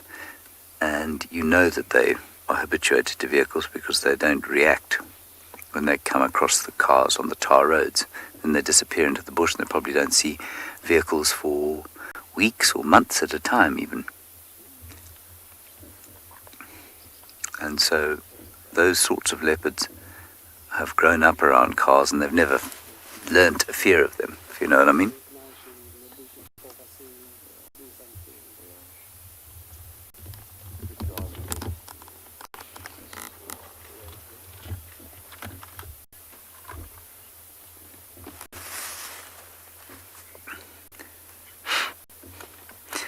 Yes, Aqua, I think you may well be right that she gets her good looks from her father, Tingana. She doesn't look like her mum. And you say she reminds you of Hosana, who's a young male, not so young anymore. Can't believe I've just said that. He's approaching he's 4.5 now. And she is very similar in some respects to him, but she doesn't look like her mum. I agree. Whereas if you look at Kuchava, who's her sister, also daughter of Tandi, there's definitely a resemblance.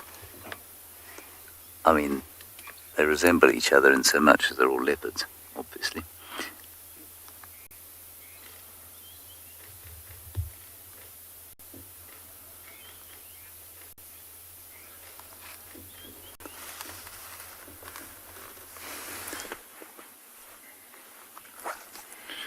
So we're still in the riverbed, and we've got this really, really pretty little bird who's hunting at the moment. So it's a little bee eater. Quite an easy one to tell because it is just so colourful. That nice yellow throat and the green back. And so it's been hunting flying insects that have been hanging around and flying around that dead stick over there. So every now and again we'll see it fly up, it catches it, and then comes straight back onto the same perch. And now he's just turning to show us his front. And I think we might have enough light, and the light is facing in exactly the right direction, to just look at some of the finer colors that you see on these bee eaters. And on this little bee eater in particular, that black stripe that goes from its beak all the way down to its cheek. There you go, back to the same spot.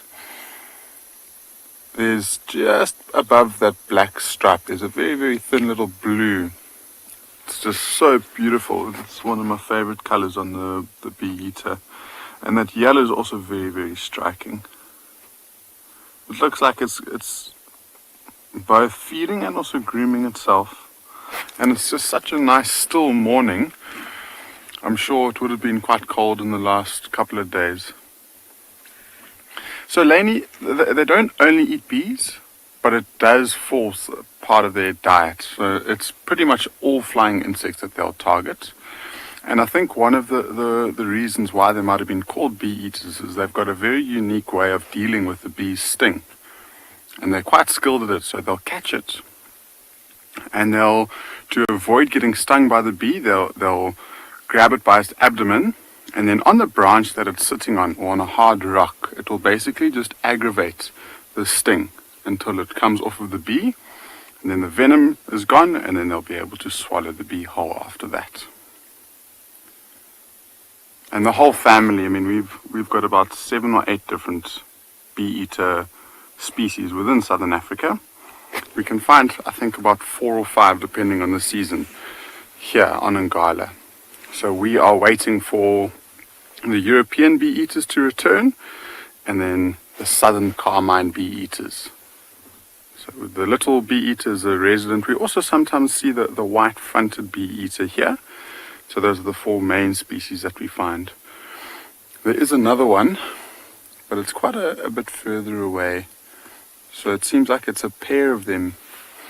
And they would probably look to find a nice spot to breed in along the banks of this river. So we'll see if we can show you the other one. It's on that dead log. So there's its partner, I would assume. And the 2 of them would burrow into the bank and create a small little hole. And then that's where they'll lay the eggs.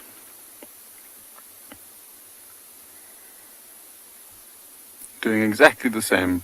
Grooming, cleaning itself, then on the odd occasion catching anything that comes past it.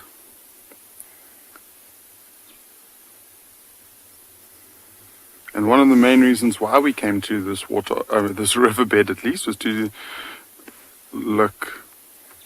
Yeah, these bee eaters are very smart to take the sting out of the bees.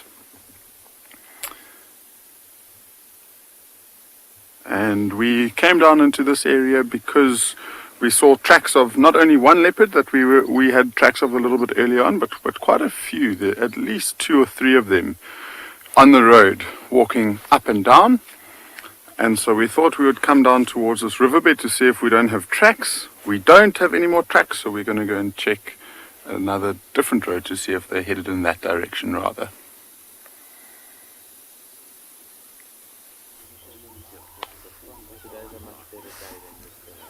So here we have got magnificent Kalamba. She hasn't moved much. She has alerted the attention, however, of some grey go-away birds, which are now starting to shout at her. I don't think she'll be here for too long. I think she'll start moving again.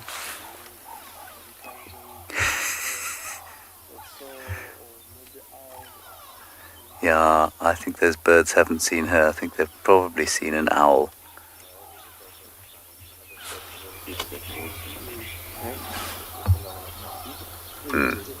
Sounds like there's an owl in Tumbwitty thicket off to the right of us, while Kalamba sleeps soundly.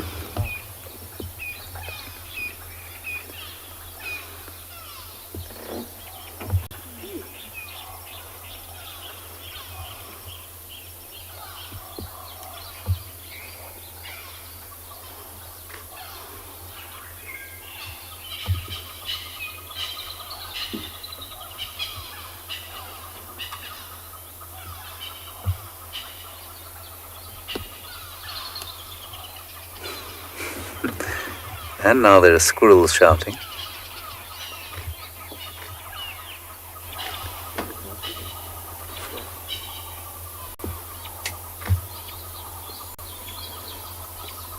Hornbills.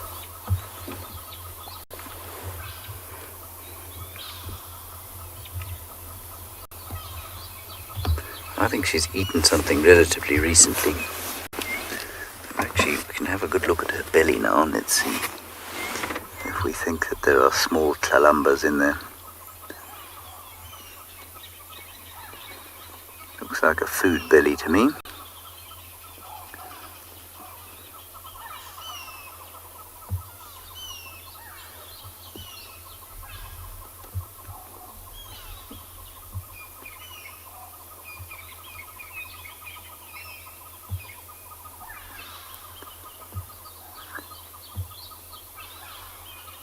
So if she was pregnant, what we'd see when she stood up, or if she was heavily pregnant, would be a real kind of sagging between the back legs. You might even be able to see some form of milk pouch.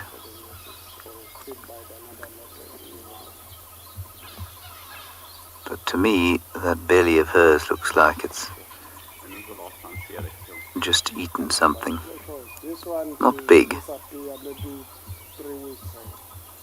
Oof. And when you look closely at her coat, it is just beautiful.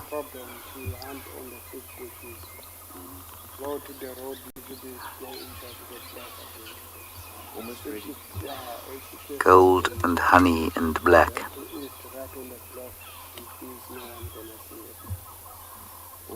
It's a rather astonishing design, that.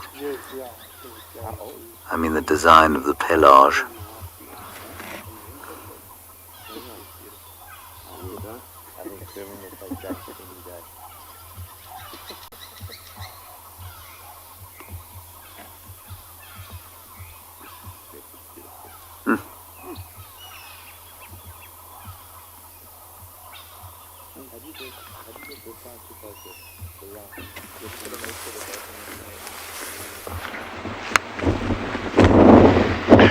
So it's an incredibly windy day and very, very cold out here this morning, so we haven't had much joy in terms of like larger game and that, but we happened to spot this little sandgrouse. Now you'll remember we saw the same species yesterday just before we managed to get that unreal leopard and brown hyena sighting, and this is a double-banded sandgrouse. This is a male, so I would expect there to be a female somewhere in the close vicinity. I just can't spot her. They are incredibly well camouflaged.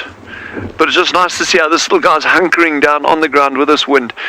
And what the other thing, remember I mentioned yesterday how the thing that really sets them apart from the birchals and the macro sandgrouses, which are the other two species we get here, is that these ones only drink after sunrise and before and after sunset. So before sunrise and after sunset. But the other crazy thing about these birds is these ones only on Tswalu only nest up in the mountains, in amongst the rocks. It's the only place we've ever found nests, and that's their preferred area out here. Whereas the other two species actually nest out in these flat areas where this one is sitting at the moment. So it just shows you all these weird and wonderful little adaptations. And again, I'm not, I mean, I love the adaptations of an animal. That's obviously fun. I'm really interested in how those adaptations came to be. In other words, how does that evolve? That you got three such similar species, but one has said, no ways, I'm going to be in the mountains, that's where I'm going to breed, and I'm only going to drink before sunrise and after sunset. And the others are like, no, we'll nest out here and we'll come in whenever we feel like it during the day. That is really, really interesting and very, very telling, because someone asked a question yesterday, in fact, about how do they evolve to be so camouflaged amongst these rocks? And we were talking about the leopard and that. And I love that kind of question, because it's about this. It's saying, well, if a breeding strategy works so well for this bird, like that, well, why don't they all just do that?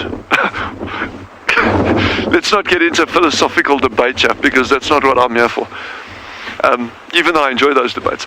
But yeah, no, it's just interesting to see the remarkable and the infinite diversity of adaptations that animals have out in these environments. So enjoy your coffee. I forgot mine this morning, so those who have, enjoy it.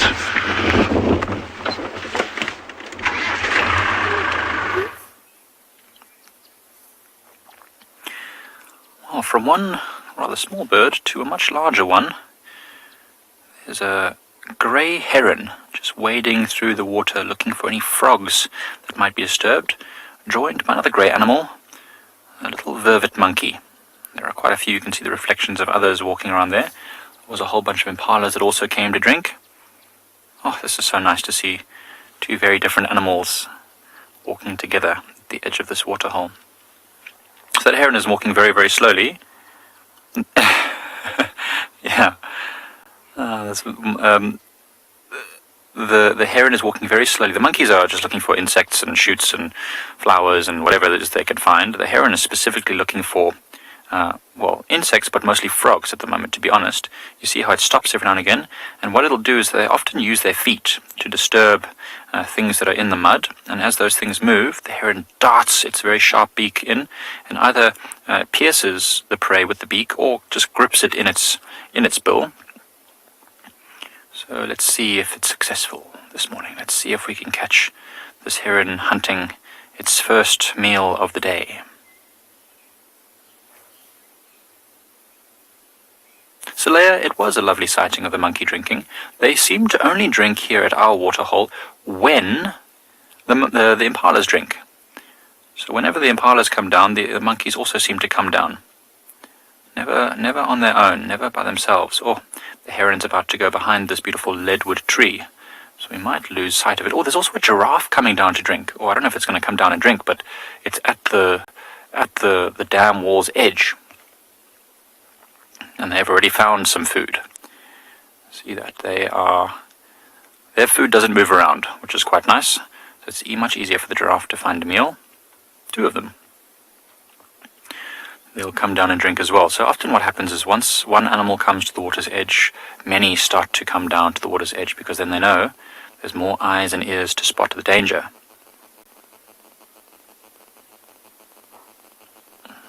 Very well camouflaged amongst these trees and bushes, aren't they? And once again, those female giraffes showing that they often feed lower down. There's a lot of branches around their heads, but they're choosing to feed lower down. I don't know, that's maybe just a better quality food. It looks like a buffalo thorn, which we know is edible even for us. We can also eat buffalo thorns. They taste a bit like spicy rocket salad. Not unpleasant if you like spicy salads. And there's another female over there. She's eating, looks like a bush willow of some sort. Nowhere near as good, I'm almost certain of it. Looks very dry. What's interesting is when you watch these giraffes up close, especially the one eating the buffalo thorns are covered in very, very sharp spines and spikes. And when she feeds on it, she grips and then rips with her teeth and tough lips along the branch, collecting as many of the leaves as she can. Let's just see if she does it again. And that way she actually strips a whole branch of its leaves, but she must get quite a few thorns stuck in her lips too. And it can't be very nice, but we do know they have very thick, tough lips, specifically for that, to stop them from being hurt when they are feeding on these very, very spiny bushes.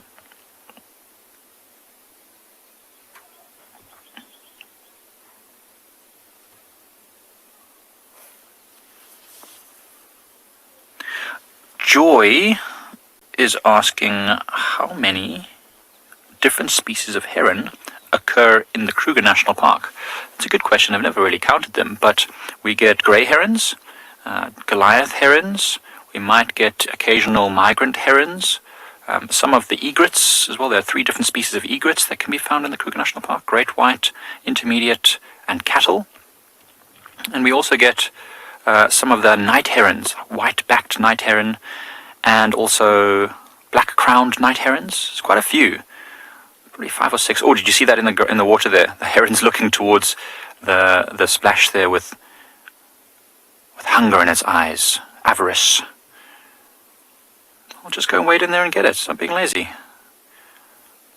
So the heron has flown from the other side of the dam, because obviously where it was, there was not a good hunting ground.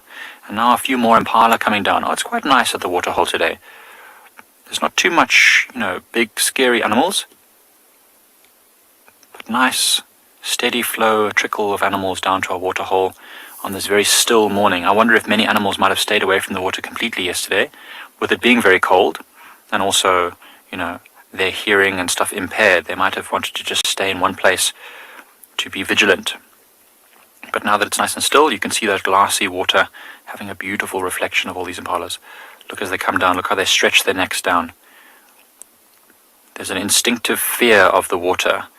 They could be something like a crocodile hiding there waiting to catch them. I don't think there are any crocodiles in this waterhole, but the impalas are always wary, ready to jump up at the slightest sign of any trouble. Look at them all. Before they drink, they all look around quickly, and then they come down and drink, just to make sure there's no predator close by to them. Oh, that's gorgeous. Look at them all lining up. What a beautiful sight.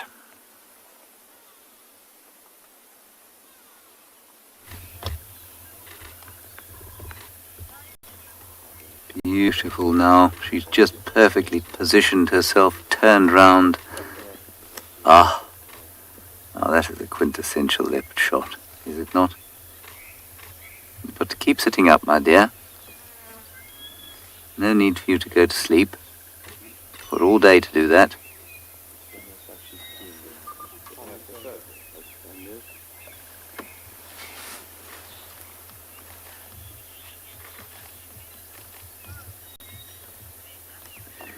Moondust, there is no easy answer to that question. There could be any number of fathers. Remember that leopards, females especially, well, only females, will often leave their territories to find males to mate with. And that's in some ways how they cuckold the males who own the territories in which they live. And so, in theory, she could have mated with Hukumuri, she could have mated with her father, Tingana, she could have mated with Molwati, she could have mated with Gijima if he's still around. Those are the sorts of options. But also complicating the issue is the fact that her territory lies pretty much, or the southwestern portion of her territory lies on the corner of those 3 leopards' territories. Now, Hukumuri hasn't been this far west for some time, as far as we're aware, so it really depends on when she got pregnant, if she was pregnant. Now, that is a big if, everyone. It's It's a big if. So if she's pregnant, the most likely candidates are Molwati or her father Tingana.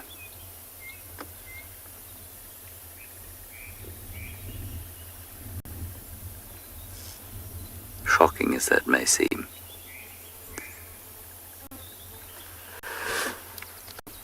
Very Game of Thrones in many respects in this part of the world, because the royal family of Djuma leopards is, well, not free of incest, and nor do they have to be, because it's very frequent in the cats.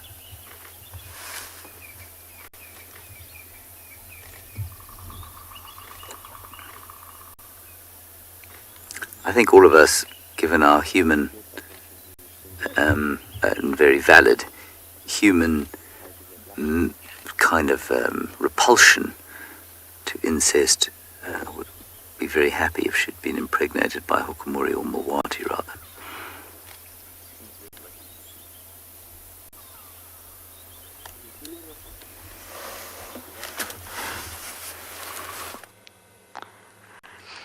Finally, everybody. Finally. This is what I've been waiting for. Miss Ribbon and her two little ones.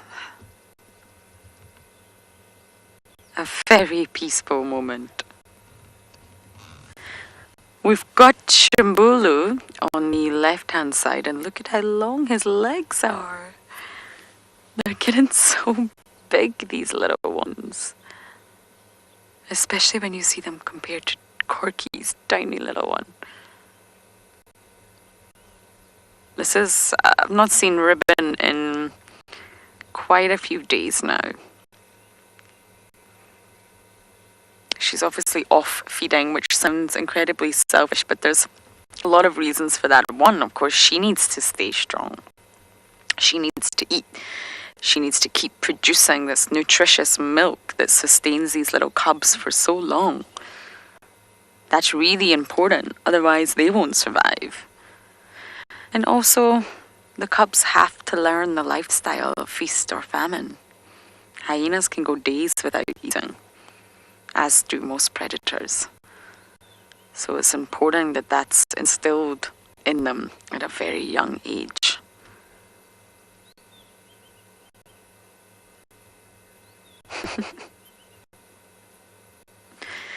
Oh, many of you are happy to see Ribbon. Me too. I've been coming and getting frustrated, actually. Starting to pull my hair out. But here we have it. It's worth continually checking the den. I came earlier and no one was home, and I come now and look at this lovely scenario we have in front of us. Mama Ribrob's feeding her two naughty little monkeys.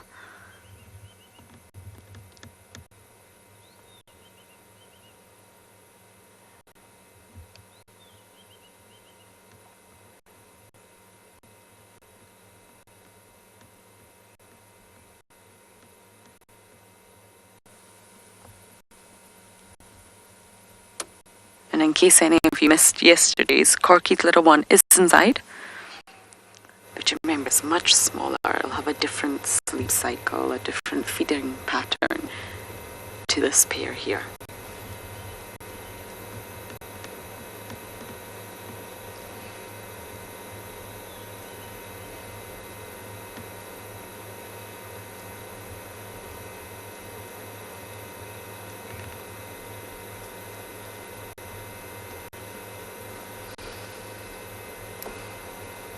Flat Cat, you're saying something about the den?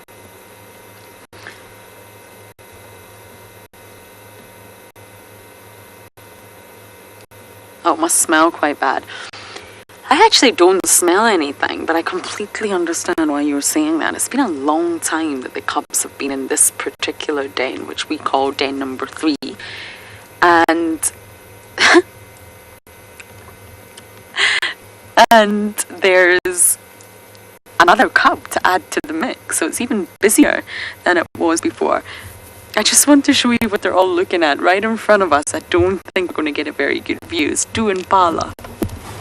I can see one of them's a male. I can't see. Oh, no. Oh, there we go. Alarm calls. Just spotted them.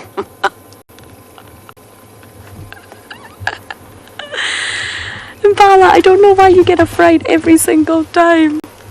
Ribbon got a fright and the two little ones got a fright. But don't worry, I'm going to sit here and they will be back out.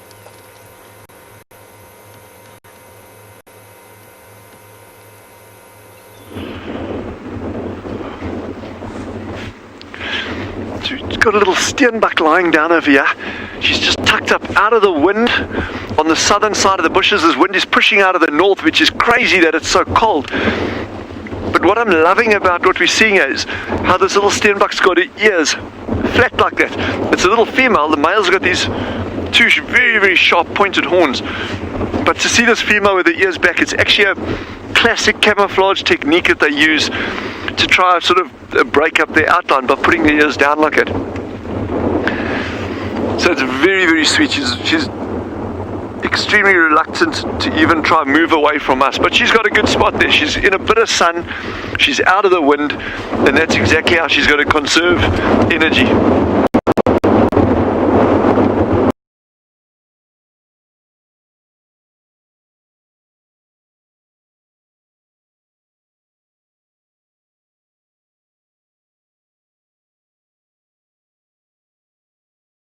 And yet, it's just, again, it amazes me just how incredibly tough nature is. You know, we think from our perspective as our shame, well, if I was out there, I'd be so cold. These animals are just used to it. This is what they do. It's perfectly normal for them to have a freezing cold day, a scorching hot day. You know, in summer, you know, there she goes now. So that was classic, what we call freeze.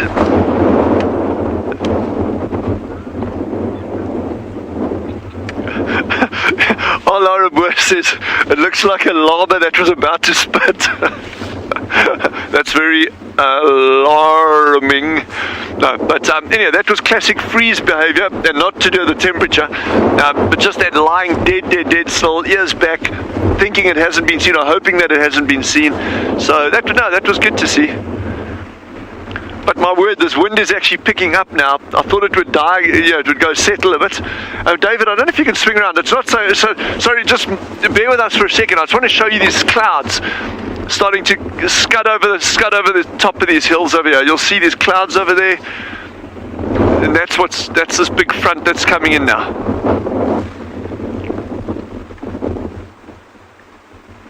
And that's why the temperature's dropping like it is. Not much going on here, but we don't mind. We're in the presence of a leopard. Now, I'm rather hoping the cold front is finished here, but there's still a bit of a chilly breeze, and my parents down in the Eastern Cape report that it is freezing cold there today. And, well, if there's cold weather blowing in at Tswalu, I suspect it's going to continue to be cold here for a little while.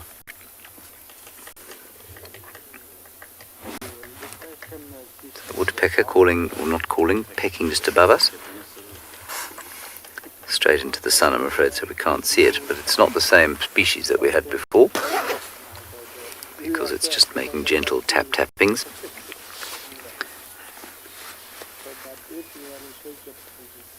Alright, let's go quickly over to Lauren.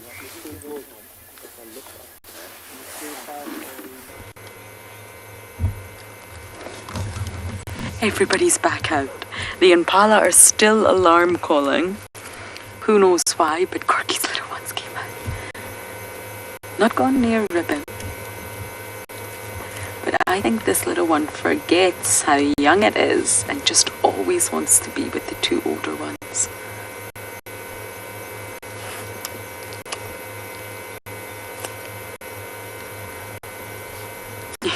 Christian loves this little one, me too. It's very small. I'm still convinced it's younger than we first realised, and it's definitely smaller than Ribbon's pair at the same age, and that's just because its mom is a lower ranker, completely normal in the realm of hyenas. But the way that Ribbon's boys, Wazi and Shumbulu, are so tender with this little cub, they don't have to be.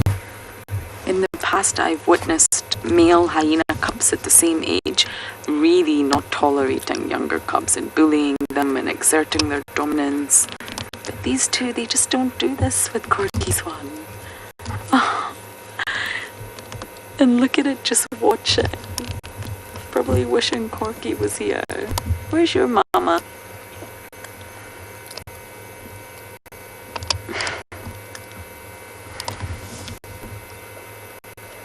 It's so sweet. And it's still at the age where it really doesn't leave the entrance to the dam. The den, sorry, not the dam. Not having a good day with my words today, am I? It's still very much restricted to that entrance hole. It's not brave enough yet. And I also think it's worth noting I've seen Ngwazi and Shimbulu fight and tussle, boys being boys, but the little one's calling for more.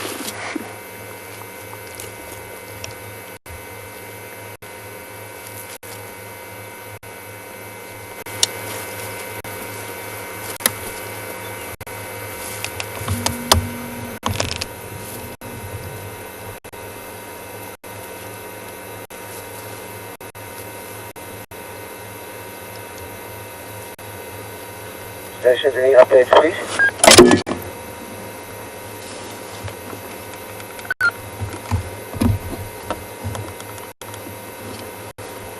Now, I still firmly believe that Ngwazi, the one on the right, is the more dominant of the two, and Shimbulu, the one on the left, is a sort of more submissive one. But there's very little aggression between this pair. Very little. Normally in hyena cubs and twin litters, the aggression is incredible. It's a constant strive for dominance.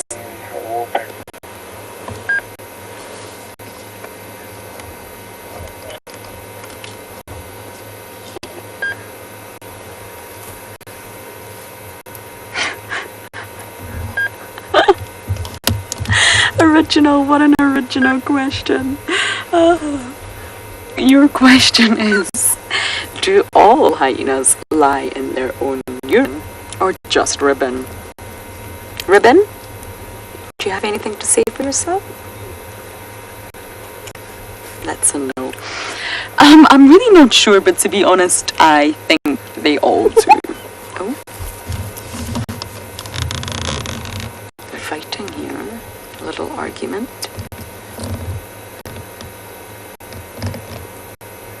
I think all hyenas do. They are not so particular about their grooming as leopards are, or even lions. They are scavengers. They don't rely on stalking or sneaking up or ambushing. They just stroll through the bush with that catwalk swagger and follow scents. So to be honest, I think that hyenas really don't care. And I think they will probably all lie in their own urine, which is lovely.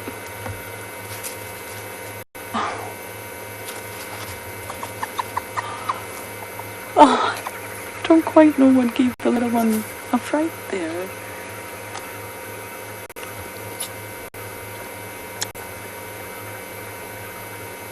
The scenario in the hyena clan right now is just, it's so interesting.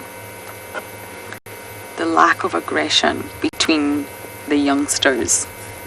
It's really obvious to me. And it has to be stemming from the adult's behavior. It has to be coming from Ribbon. I wonder if Ribbon's a better matriarch than we even realize.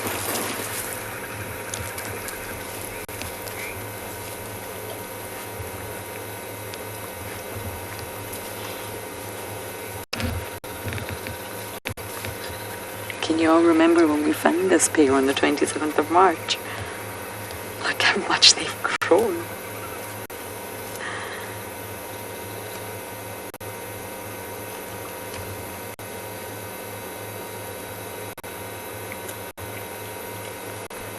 Ribbon's pretending to pay attention here, but she's not. She's sleeping.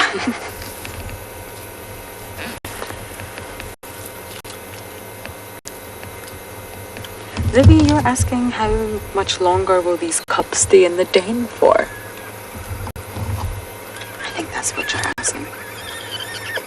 Believe it, there's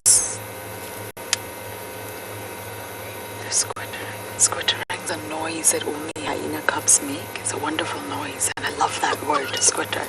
You're asking about drinking milk. Apologies. Believe it or not, they have such a long lactation period, hyenas, and the youngsters will drink mum's milk up to 18 months. Sometimes it can even go to 2 years. And that's because the milk is so... that's because the milk is so nutritious. Really rich in calcium, but also protein, and also the fatty acids, all the real fats they need to grow. And all sorts of minerals. And that's why they will keep drinking mum's milk up to 18 months. A very long period. It's longer than the other predators.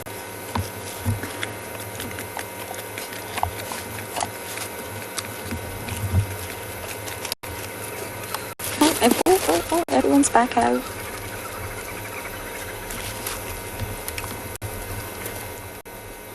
And ribbon would never hurt Corky's little one. That would not make any sense for the benefit of the clan. She also won't suckle the little one. They don't allow mother as lions do. But I would love to see that reaction. What would Ribbon do if this tiny little one approached her for milk? I'm not sure. Ribbon, please don't leave.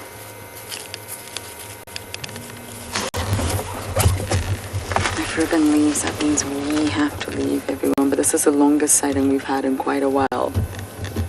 If Ribbon stays and just wants to sleep over there, we can stay.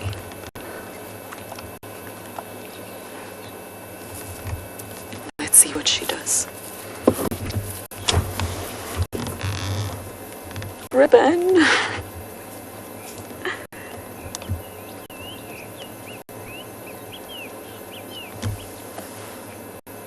Look at the cubs just waiting, looking. Where's Mom gone?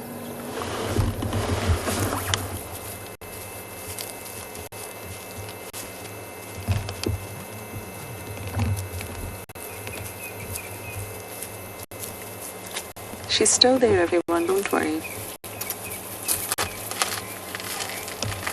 And they're trying to be naughty and follow her.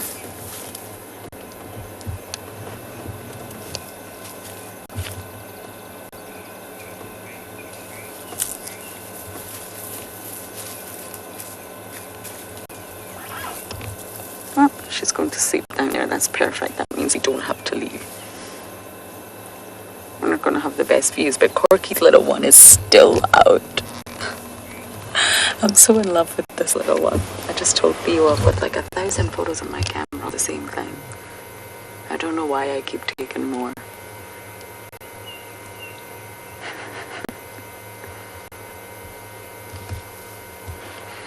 So I'm going to sit here as long as I can. If Ribbon stays, I stays. If she goes, I go. And hopefully we'll get more interactions. WildEarth relies on support from viewers like you to carry on broadcasting our daily live shows. A small donation goes a long way in helping us on our mission to connect the world with nature. Please visit our support page to see how you can help and become part of the WildEarth family. Yes, there's not a lot of interaction going on here, although there's a great amount of movement. There've been a few jaw snaps at some flies, a few ear flicks also at some flies.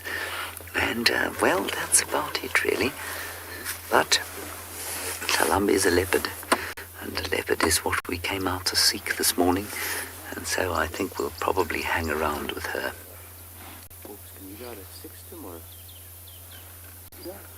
What I'm going to do is just move the car slightly, BK, so that big stick is not in our way. Not quite sure why this car needed to make a loud noise like that.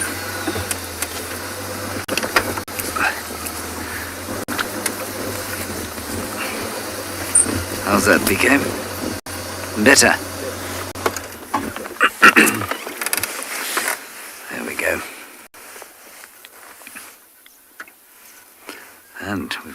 lift her head. She'll probably now get up and move into some impenetrable thick bush.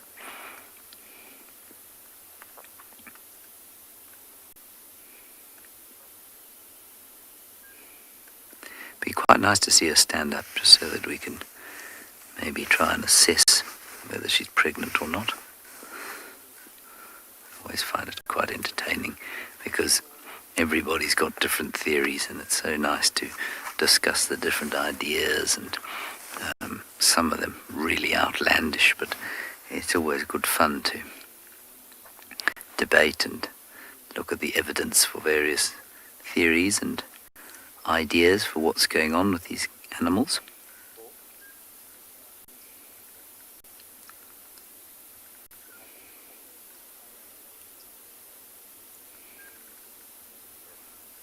There we go.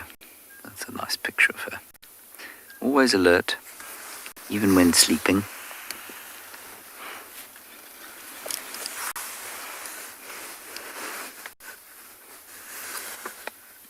Ntlangula.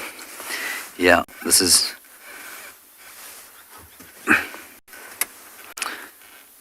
Yeah, James Richards just mentioning a few other male leopards that could possibly have impregnated her. Motswiri is one of them. It's a good point. Djuma hasn't been seen on Buffelshoek for a long time, I don't think, or certainly not in the vicinity, but Motswiri is a good thought, James Richard. What about Ntlangula? Isn't that another one that's around, who I've never met?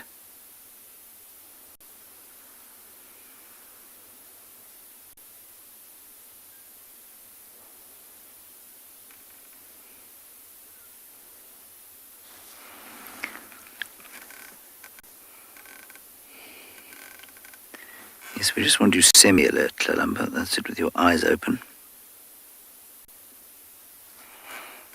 You don't have to get up and do flick-flacks, although, I mean, look, if you wanted to, you're welcome to do some flick-flacks for us.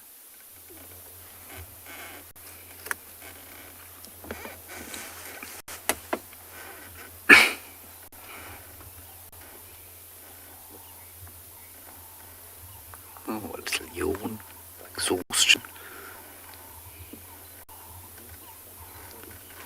If you ever want to hear camera shutters going off, just be in a sighting with cats and photographers, and as soon as any cat yawns, the firing off of shutters is actually quite intimidating. Oh, here we go.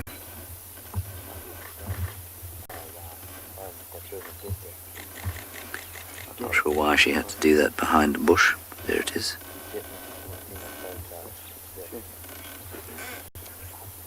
You can faintly hear those cameras going. All right, BK. You must take your dentures out. Here we go again. Animal is now mobile in a southerly direction, parallel with the Umlamati. We're going to try and keep up. I'm just on the game drive radio there, trying to give an update.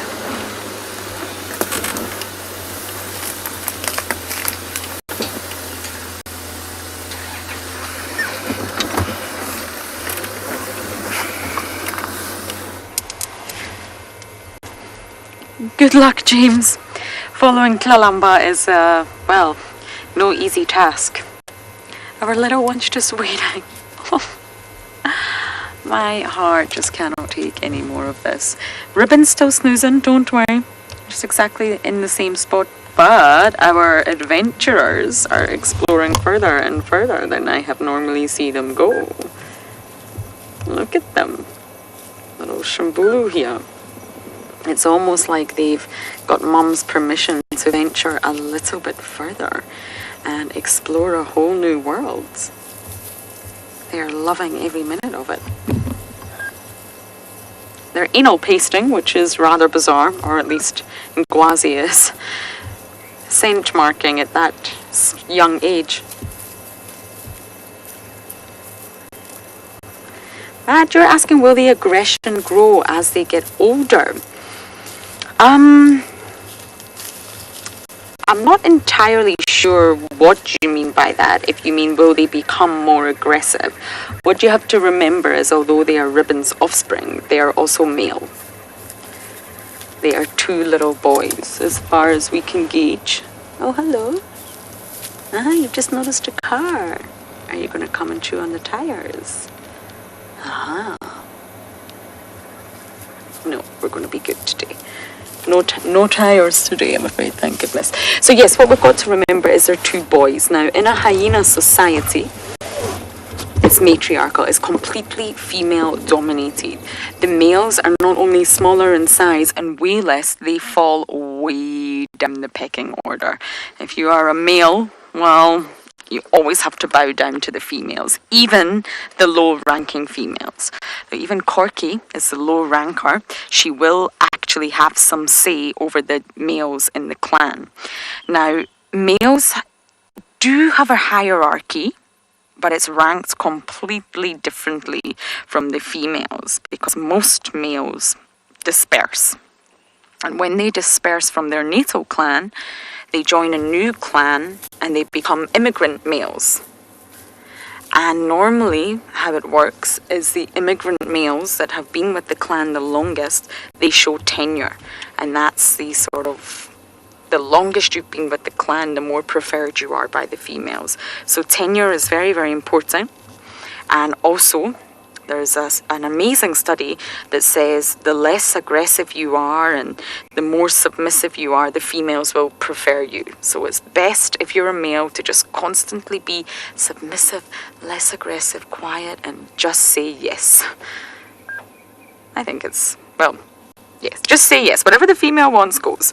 And the females show more preference towards 1, immigrant males, 2, submissive, less aggressive males, 3, tenure, the length of time with the clan, and 4, age.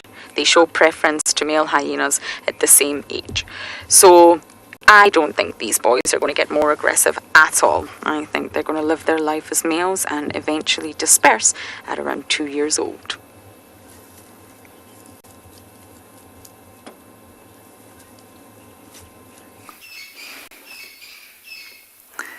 We found her again. She came down into the riverbed. We've had a wonderful experience with her sitting right next to us. Naturally, she now decided to move. She's giving a display to the photographers on the other vehicle.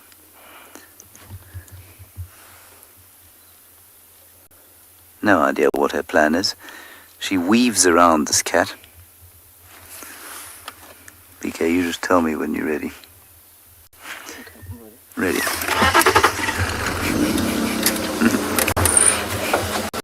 Got a horrible feeling, both of us lost her for about 10 seconds, and that's all it takes in order to lose a leopard completely.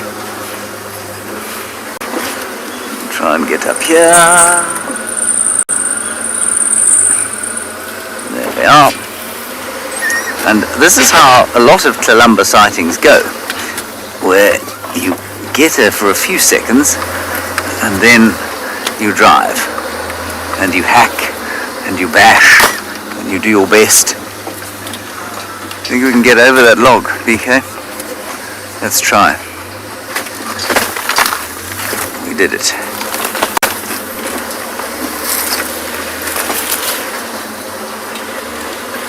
There she is.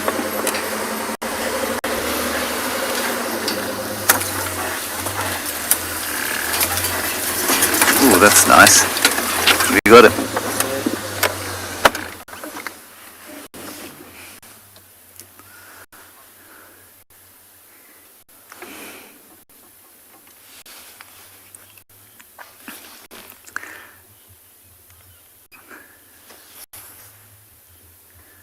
Yeah, Beverly, sorry, I missed that. Tlalamba has what feature of her mother's?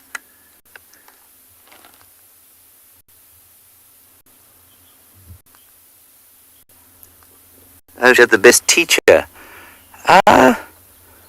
I suppose she did have that kind of teaching from her mother, but her mother's much easier to follow. Much easier.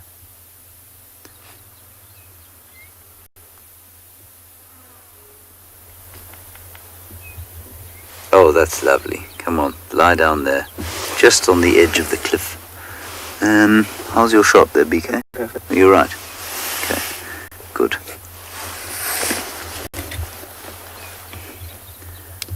Grant, come up the Mulwati from junction Vulture's Nest with the Mulwati. That's going to be your best approach. Oops, foot slipping off the pedals.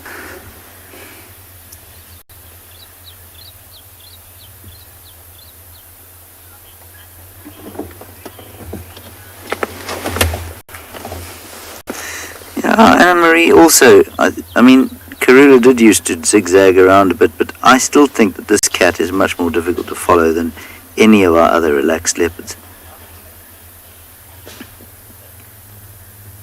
Shidulu's quite difficult as well. He's busy. But both Thandi and Karula seem to, they move with a purpose.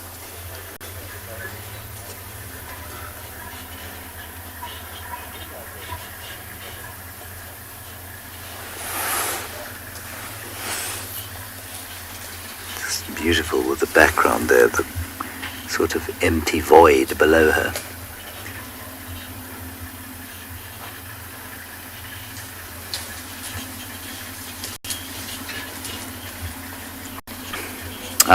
Judy H, there are guests on Djuma.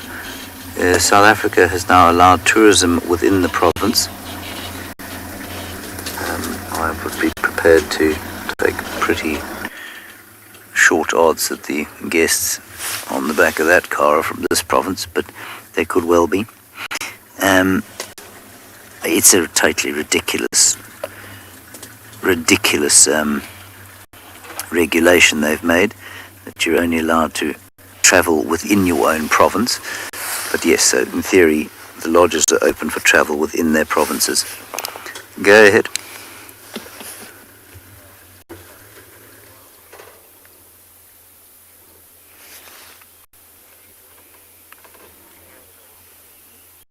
Now come north in the riverbed from there. Just trying to help the guy get in here.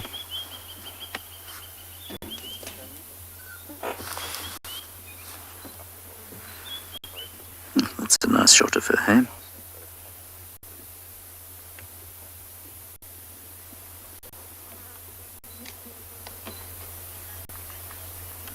Lovely, peaceful bird calls.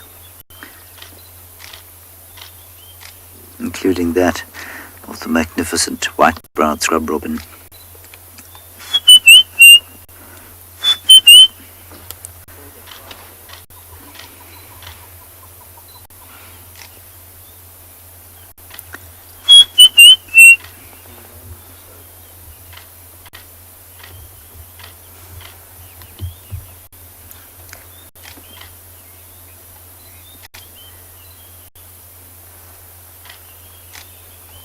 It's a little bit like her mother in this particular aspect.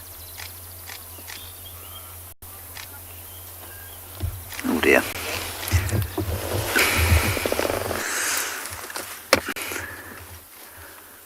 Yeah, Megan, it is. It's the best sighting I've had of Columba for a long time as well.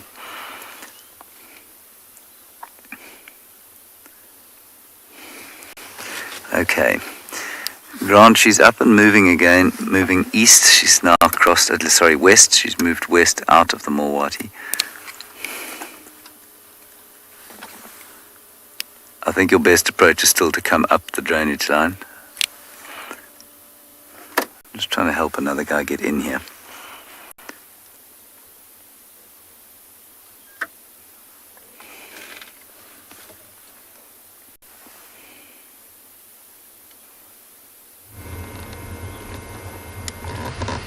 Going back to the conversation about males, what young males generally leave the clan, it's a 97% against 3%, 97% disperse, 3% stay. So that's almost all males leave the clan. And by joining a new clan, It gives them a slightly elevated status because they're genetically vigorous. Clans need them. They need immigrant males over natal males. So they already earn a little bit of respect by joining a new clan because the females need them at the end of the day. They need the new genetics to come in to the new clan. But they will work hard in order to get sort of social favor from the females. They work very, very hard at it. It's not easy when an entire clan of females are growling at you and snapping at you and chasing you away. So they have to sort of, well, stick it out, really. Sometimes the males will just remain alone. They'll avoid the clan as long as possible if it becomes far too... Oh, what do we have here? Yummy! Some elephant dung.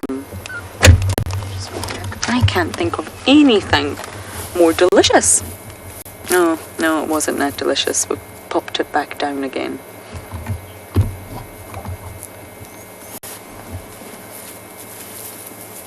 Oh, they've ran off. The little one's back out again though. It's like a yo-yo game here.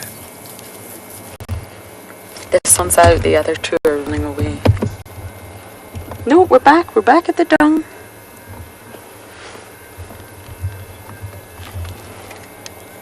Douglas, the alpha female is called the matriarch. It's a matriarchal society. And sorry, they've both got balls of dung in their mouth. I find that rather entertaining. Oh, someone's been brave. You go back inside. So the matriarch is recognized through behavior, through observations.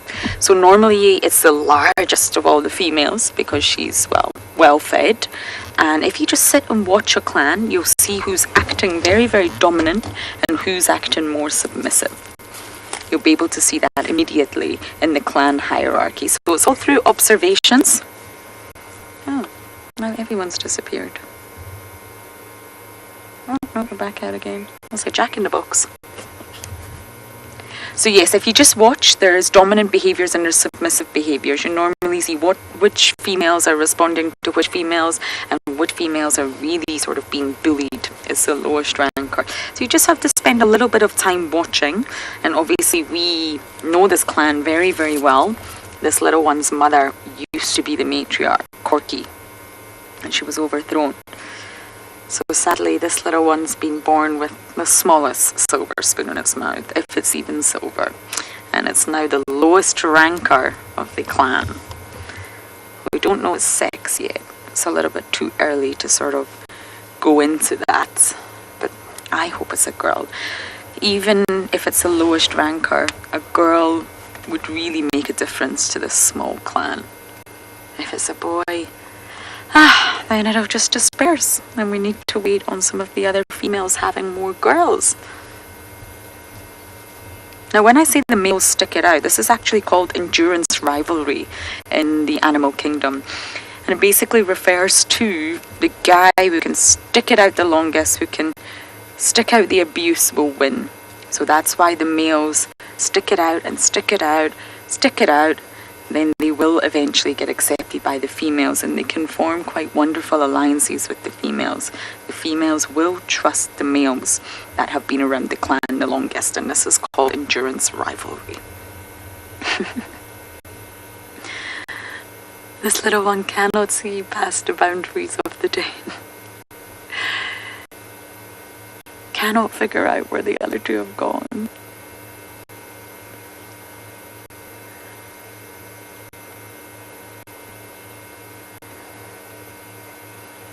The den must seem so daunting, that big termite mound.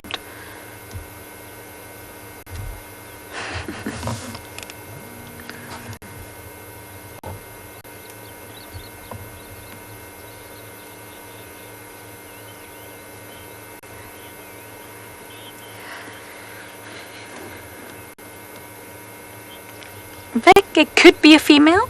This little one could absolutely be a female. But is that why the other ones are being so tender with it? That's a tricky one to say. Possibly. Very possibly it could be that they would know she's female. Wouldn't that be so amazing? But I'm not sure. I wonder, a lot of the behaviour of the youngsters comes from, again, watching the mother. Postnatal maternal behaviour, and I wonder if it comes from ribbon. It's a similar stories to Waffles in the Masai Mara, and I recently heard that Waffles is no longer with us, which breaks my heart, but she was such an icon. She was such a great matriarch, Waffles, and yeah, Kirsten's just heard this news. Yes, I know, it's so sad. I heard that Waffles is no longer around. But before she passed, she handed over the matriarchy to her granddaughter. So it's still very much the Waffles lineage that's ruling the North Clan. But Waffles was a low ranker and overthrew the matriarch.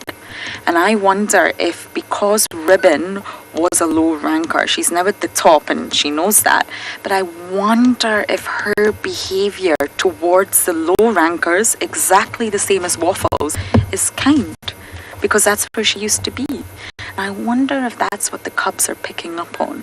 But I could be wrong.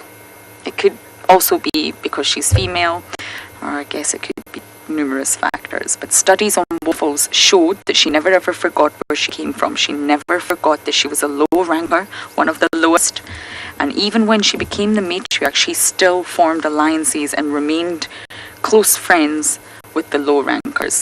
And I just wonder if it's a similar scenario here with the Djuma clan. I can't wait to find out the sex of this little one, I really can. Oh, I'm sorry, everyone's sad about Waffles. I know, I was devastated when I heard. But she was old, and she lived such a full hyena life. She's incredible, she's famous. Waffles is famous. And her legacy lives on. Her story is really, really incredible. And I wonder whether, is she a one-off, or are many female hyenas like Waffles living this incredible life? But I think that Soup is still the matriarch, and that's Waffles' granddaughter. Oh, double trouble incoming. Your friends are coming back, little one.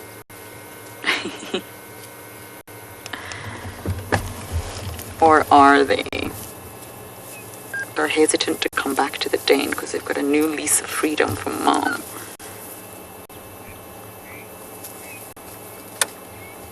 Mum's allowing them to push the boundaries.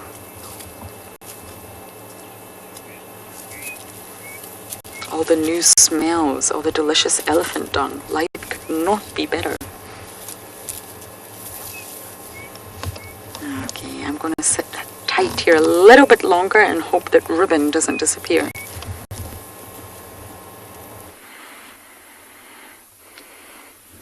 So we've just found this African fish eagle who's overlooking basically the last little puddle of water in the Timbavati River. And the reason why we're back in towards the river is pretty much exactly where we saw those little bee eaters a bit earlier on. So the trackers managed to find a leopard that we were looking for. And so we raced around to see if we could find it. And by the looks of things, that leopard might have already crossed the bank, crossed the river onto the other bank. And so now we have to make our way back out and towards the bank of the river.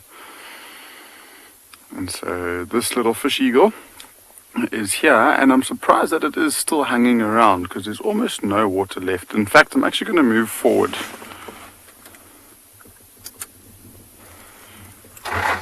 Marion, unfortunately, I don't know if a fish eagle is larger than a bald eagle. I don't know for a fact, but I think a bald eagle is bigger. But I'll have to double check that for you, Marion. A fish eagle, I mean, it's not one of our largest eagles in southern Africa. And so I think a bald eagle is actually bigger. But I'll just double check and make sure. So I just want to show you literally how much water. There's almost none left. And that's why I'm surprised it's still here. But I suppose there's just the last little catfishes that are hanging on for dear life, which would actually make fishing very easy for this fish eagle in such a small little pond like this.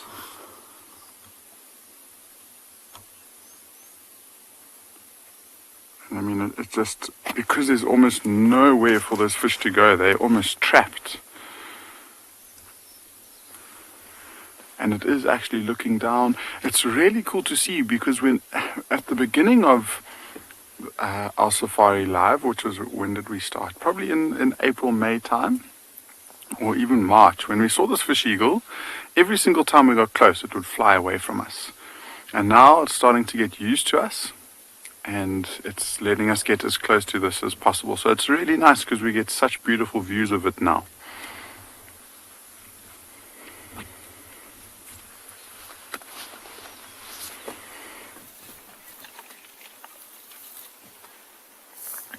We've managed to eventually find the first elephants of the morning.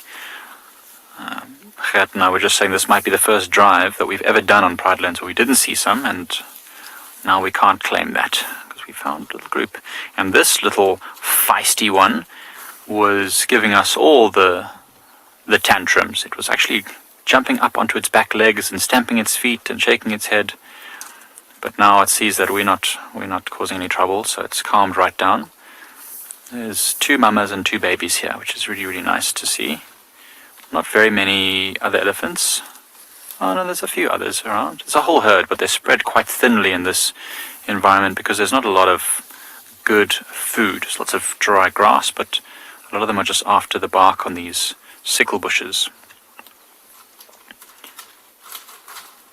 This little baby doesn't seem that intent on feeding. It's kind of just investigating everything, touching things and moving around quite a lot. Look where it's going, straight to where the mother is digging her trunk in there to try and smell and feel what is mum looking at. This is how they learn. This is how they learn what's the good food and what's not so good. Look what the mother did there. I don't know if you saw that big elephant. She put that big clump of grass in her mouth, so just watch what she does. And then she wipes it with her trunk to get off the dust. Watch this. I hope she does it again. Oh, she's going to turn her head now. No. Because it was very windy, right? So everything is covered in dust. So they're shaking the grasses a lot and they're wiping them to try and get as much of the dust as possible off, because the dust is not very tasty. The grass is okay, but the dust is not good. It's very... See what she's doing? See what she's doing it again. So she literally just puts it in the mouth, holds it with her teeth, and then with the end of her trunk, she was sort of wiping the grass to try and get rid of any loose, dry stuff that's no good and any dust. Very interesting. This female elephant's actually got very big tusks for a female, quite thick and quite strong tusks. It's quite unusual to see a female elephant with such well-developed tusks.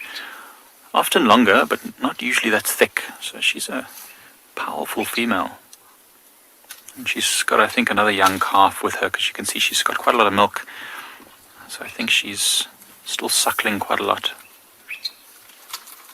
I was reading up, apparently young elephants, can be weaned at about 2 to 3 years of age, meaning that they don't drink milk anymore, but they can continue drinking milk all the way until about 10 years old, which is very interesting. It's quite late for an animal to be still drinking milk at 10 years old. That's not common, but it can happen. So you see there the young one is feeding right there where the mother was, knowing exactly what is the good food.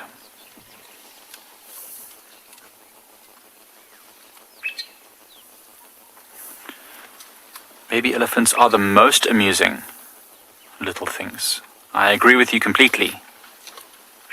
Baby elephants do... Oh, Salaya. Baby elephants are so cute and so entertaining. They always keep us on our toes. And we have to tell them all the time that they're very scary. Very scary. Because otherwise they wouldn't feel so confident to run up to us and shake their heads and stamp their feet. They do it all the time. Whenever we turn up to a herd and we sit down, all the adults ignore us completely, but all the babies come and stamp around and trumpet and do little burps. And then we have to remind them, yes, you're very scary. Good job. Good job keeping your family safe. I wonder if this is the herd we saw late yesterday evening walking to in Ndlovu Dam by our camp. It was Susan's herd. A little elephant still digging around there, eating whatever's at the base of that. Looks like it was a leadwood tree that's dead now. It's busy feeding on whatever's underneath, protected from the sun. can hear that there's a lot of cracking and crunching happening as these elephants move through this dry environment. Last night we had a big group of elephants in our camp. We had lots of elephants in camp last night.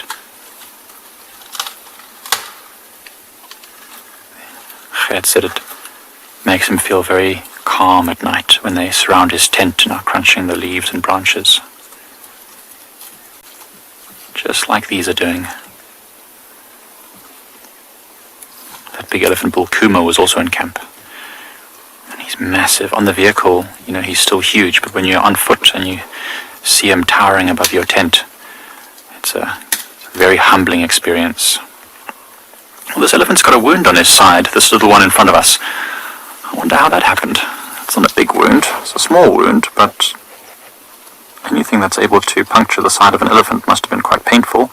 It's probably just a sharp branch or something as it was pushing through the bushes. It doesn't look like a tusk wound, it's not a puncture, it looks like a scratch that's opened up a bit. Now, of course, it's standing perfectly behind a branch that you can't really see it. Just over there.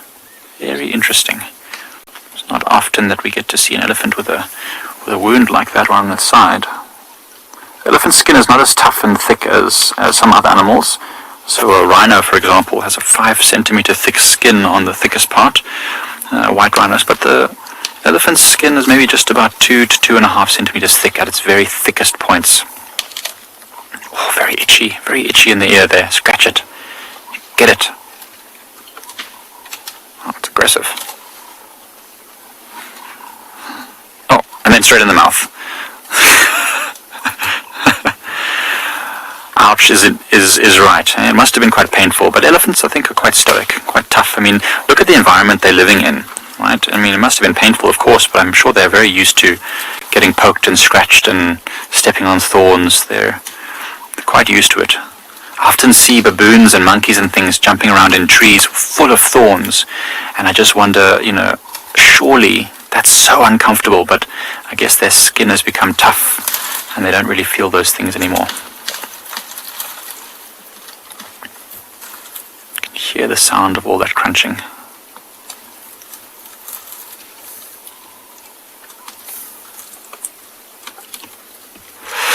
A flat cat, I don't think oxpeckers will really land on this elephant that much. Remember, we just talked about how sensitive and thin their skin is compared to other tough animals like rhinos. And I've never really seen an oxpecker sitting on an elephant and, hopping around and scratching and feeding. On an animal like a buffalo or a kudu or anything else, certainly the oxpeckers could keep the wound open, trying to get to that plasma fluid that's leaking out the blood. It's really nutritious for an oxpecker, but the elephants wouldn't really stand for it. They've got the means to chase them off and they don't allow them to stay too long, which is interesting because I think it's to do with their little sharp claws on the oxpeckers, because I've seen elephants with egrets sitting on their backs, big tall heron-like birds sitting on the backs of the elephants as they walk through the long grass. This is mostly in open areas like grasslands. But yeah, they didn't seem to mind too much about those birds. Maybe they just don't have their sharp claws. But oxpeckers, not really sitting on the elephants. But flat cats, certainly they could, if they were on the elephants. Oxpeckers are weird, right? They can kind of fill many roles. They can be parasites. If they're keeping the wound open, that's a parasite. It's actually harming the elephant. But they can also be, beneficial if they're removing ticks and eating the dead flesh, that kind of stuff. It's very, very interesting. They can fill every role, every relationship role. Oh, there's a baby elephant going to sleep at the back there. Oh, I don't know if you'll be able to see it from where you are, Gail. I think there's a thorn tree just in front, but just there by that larger elephant down at the back, a little one just lay down in the grass in front. Very awesome. This, for me, is the best way to end a game drive, surrounded by the most spectacular of all of Africa's animals, I think. Just relaxed in our presence, having a great morning. Well, I hope you all also had a fantastic morning. There was lots of cool, fun, exciting stuff. And I can't wait to see what this afternoon is going to bring us. Don't forget to join us 3:30 this afternoon for a spectacular, 3 o'clock, not 3:30, 3 o'clock. for a wonderful afternoon. Thanks for joining us. See you soon.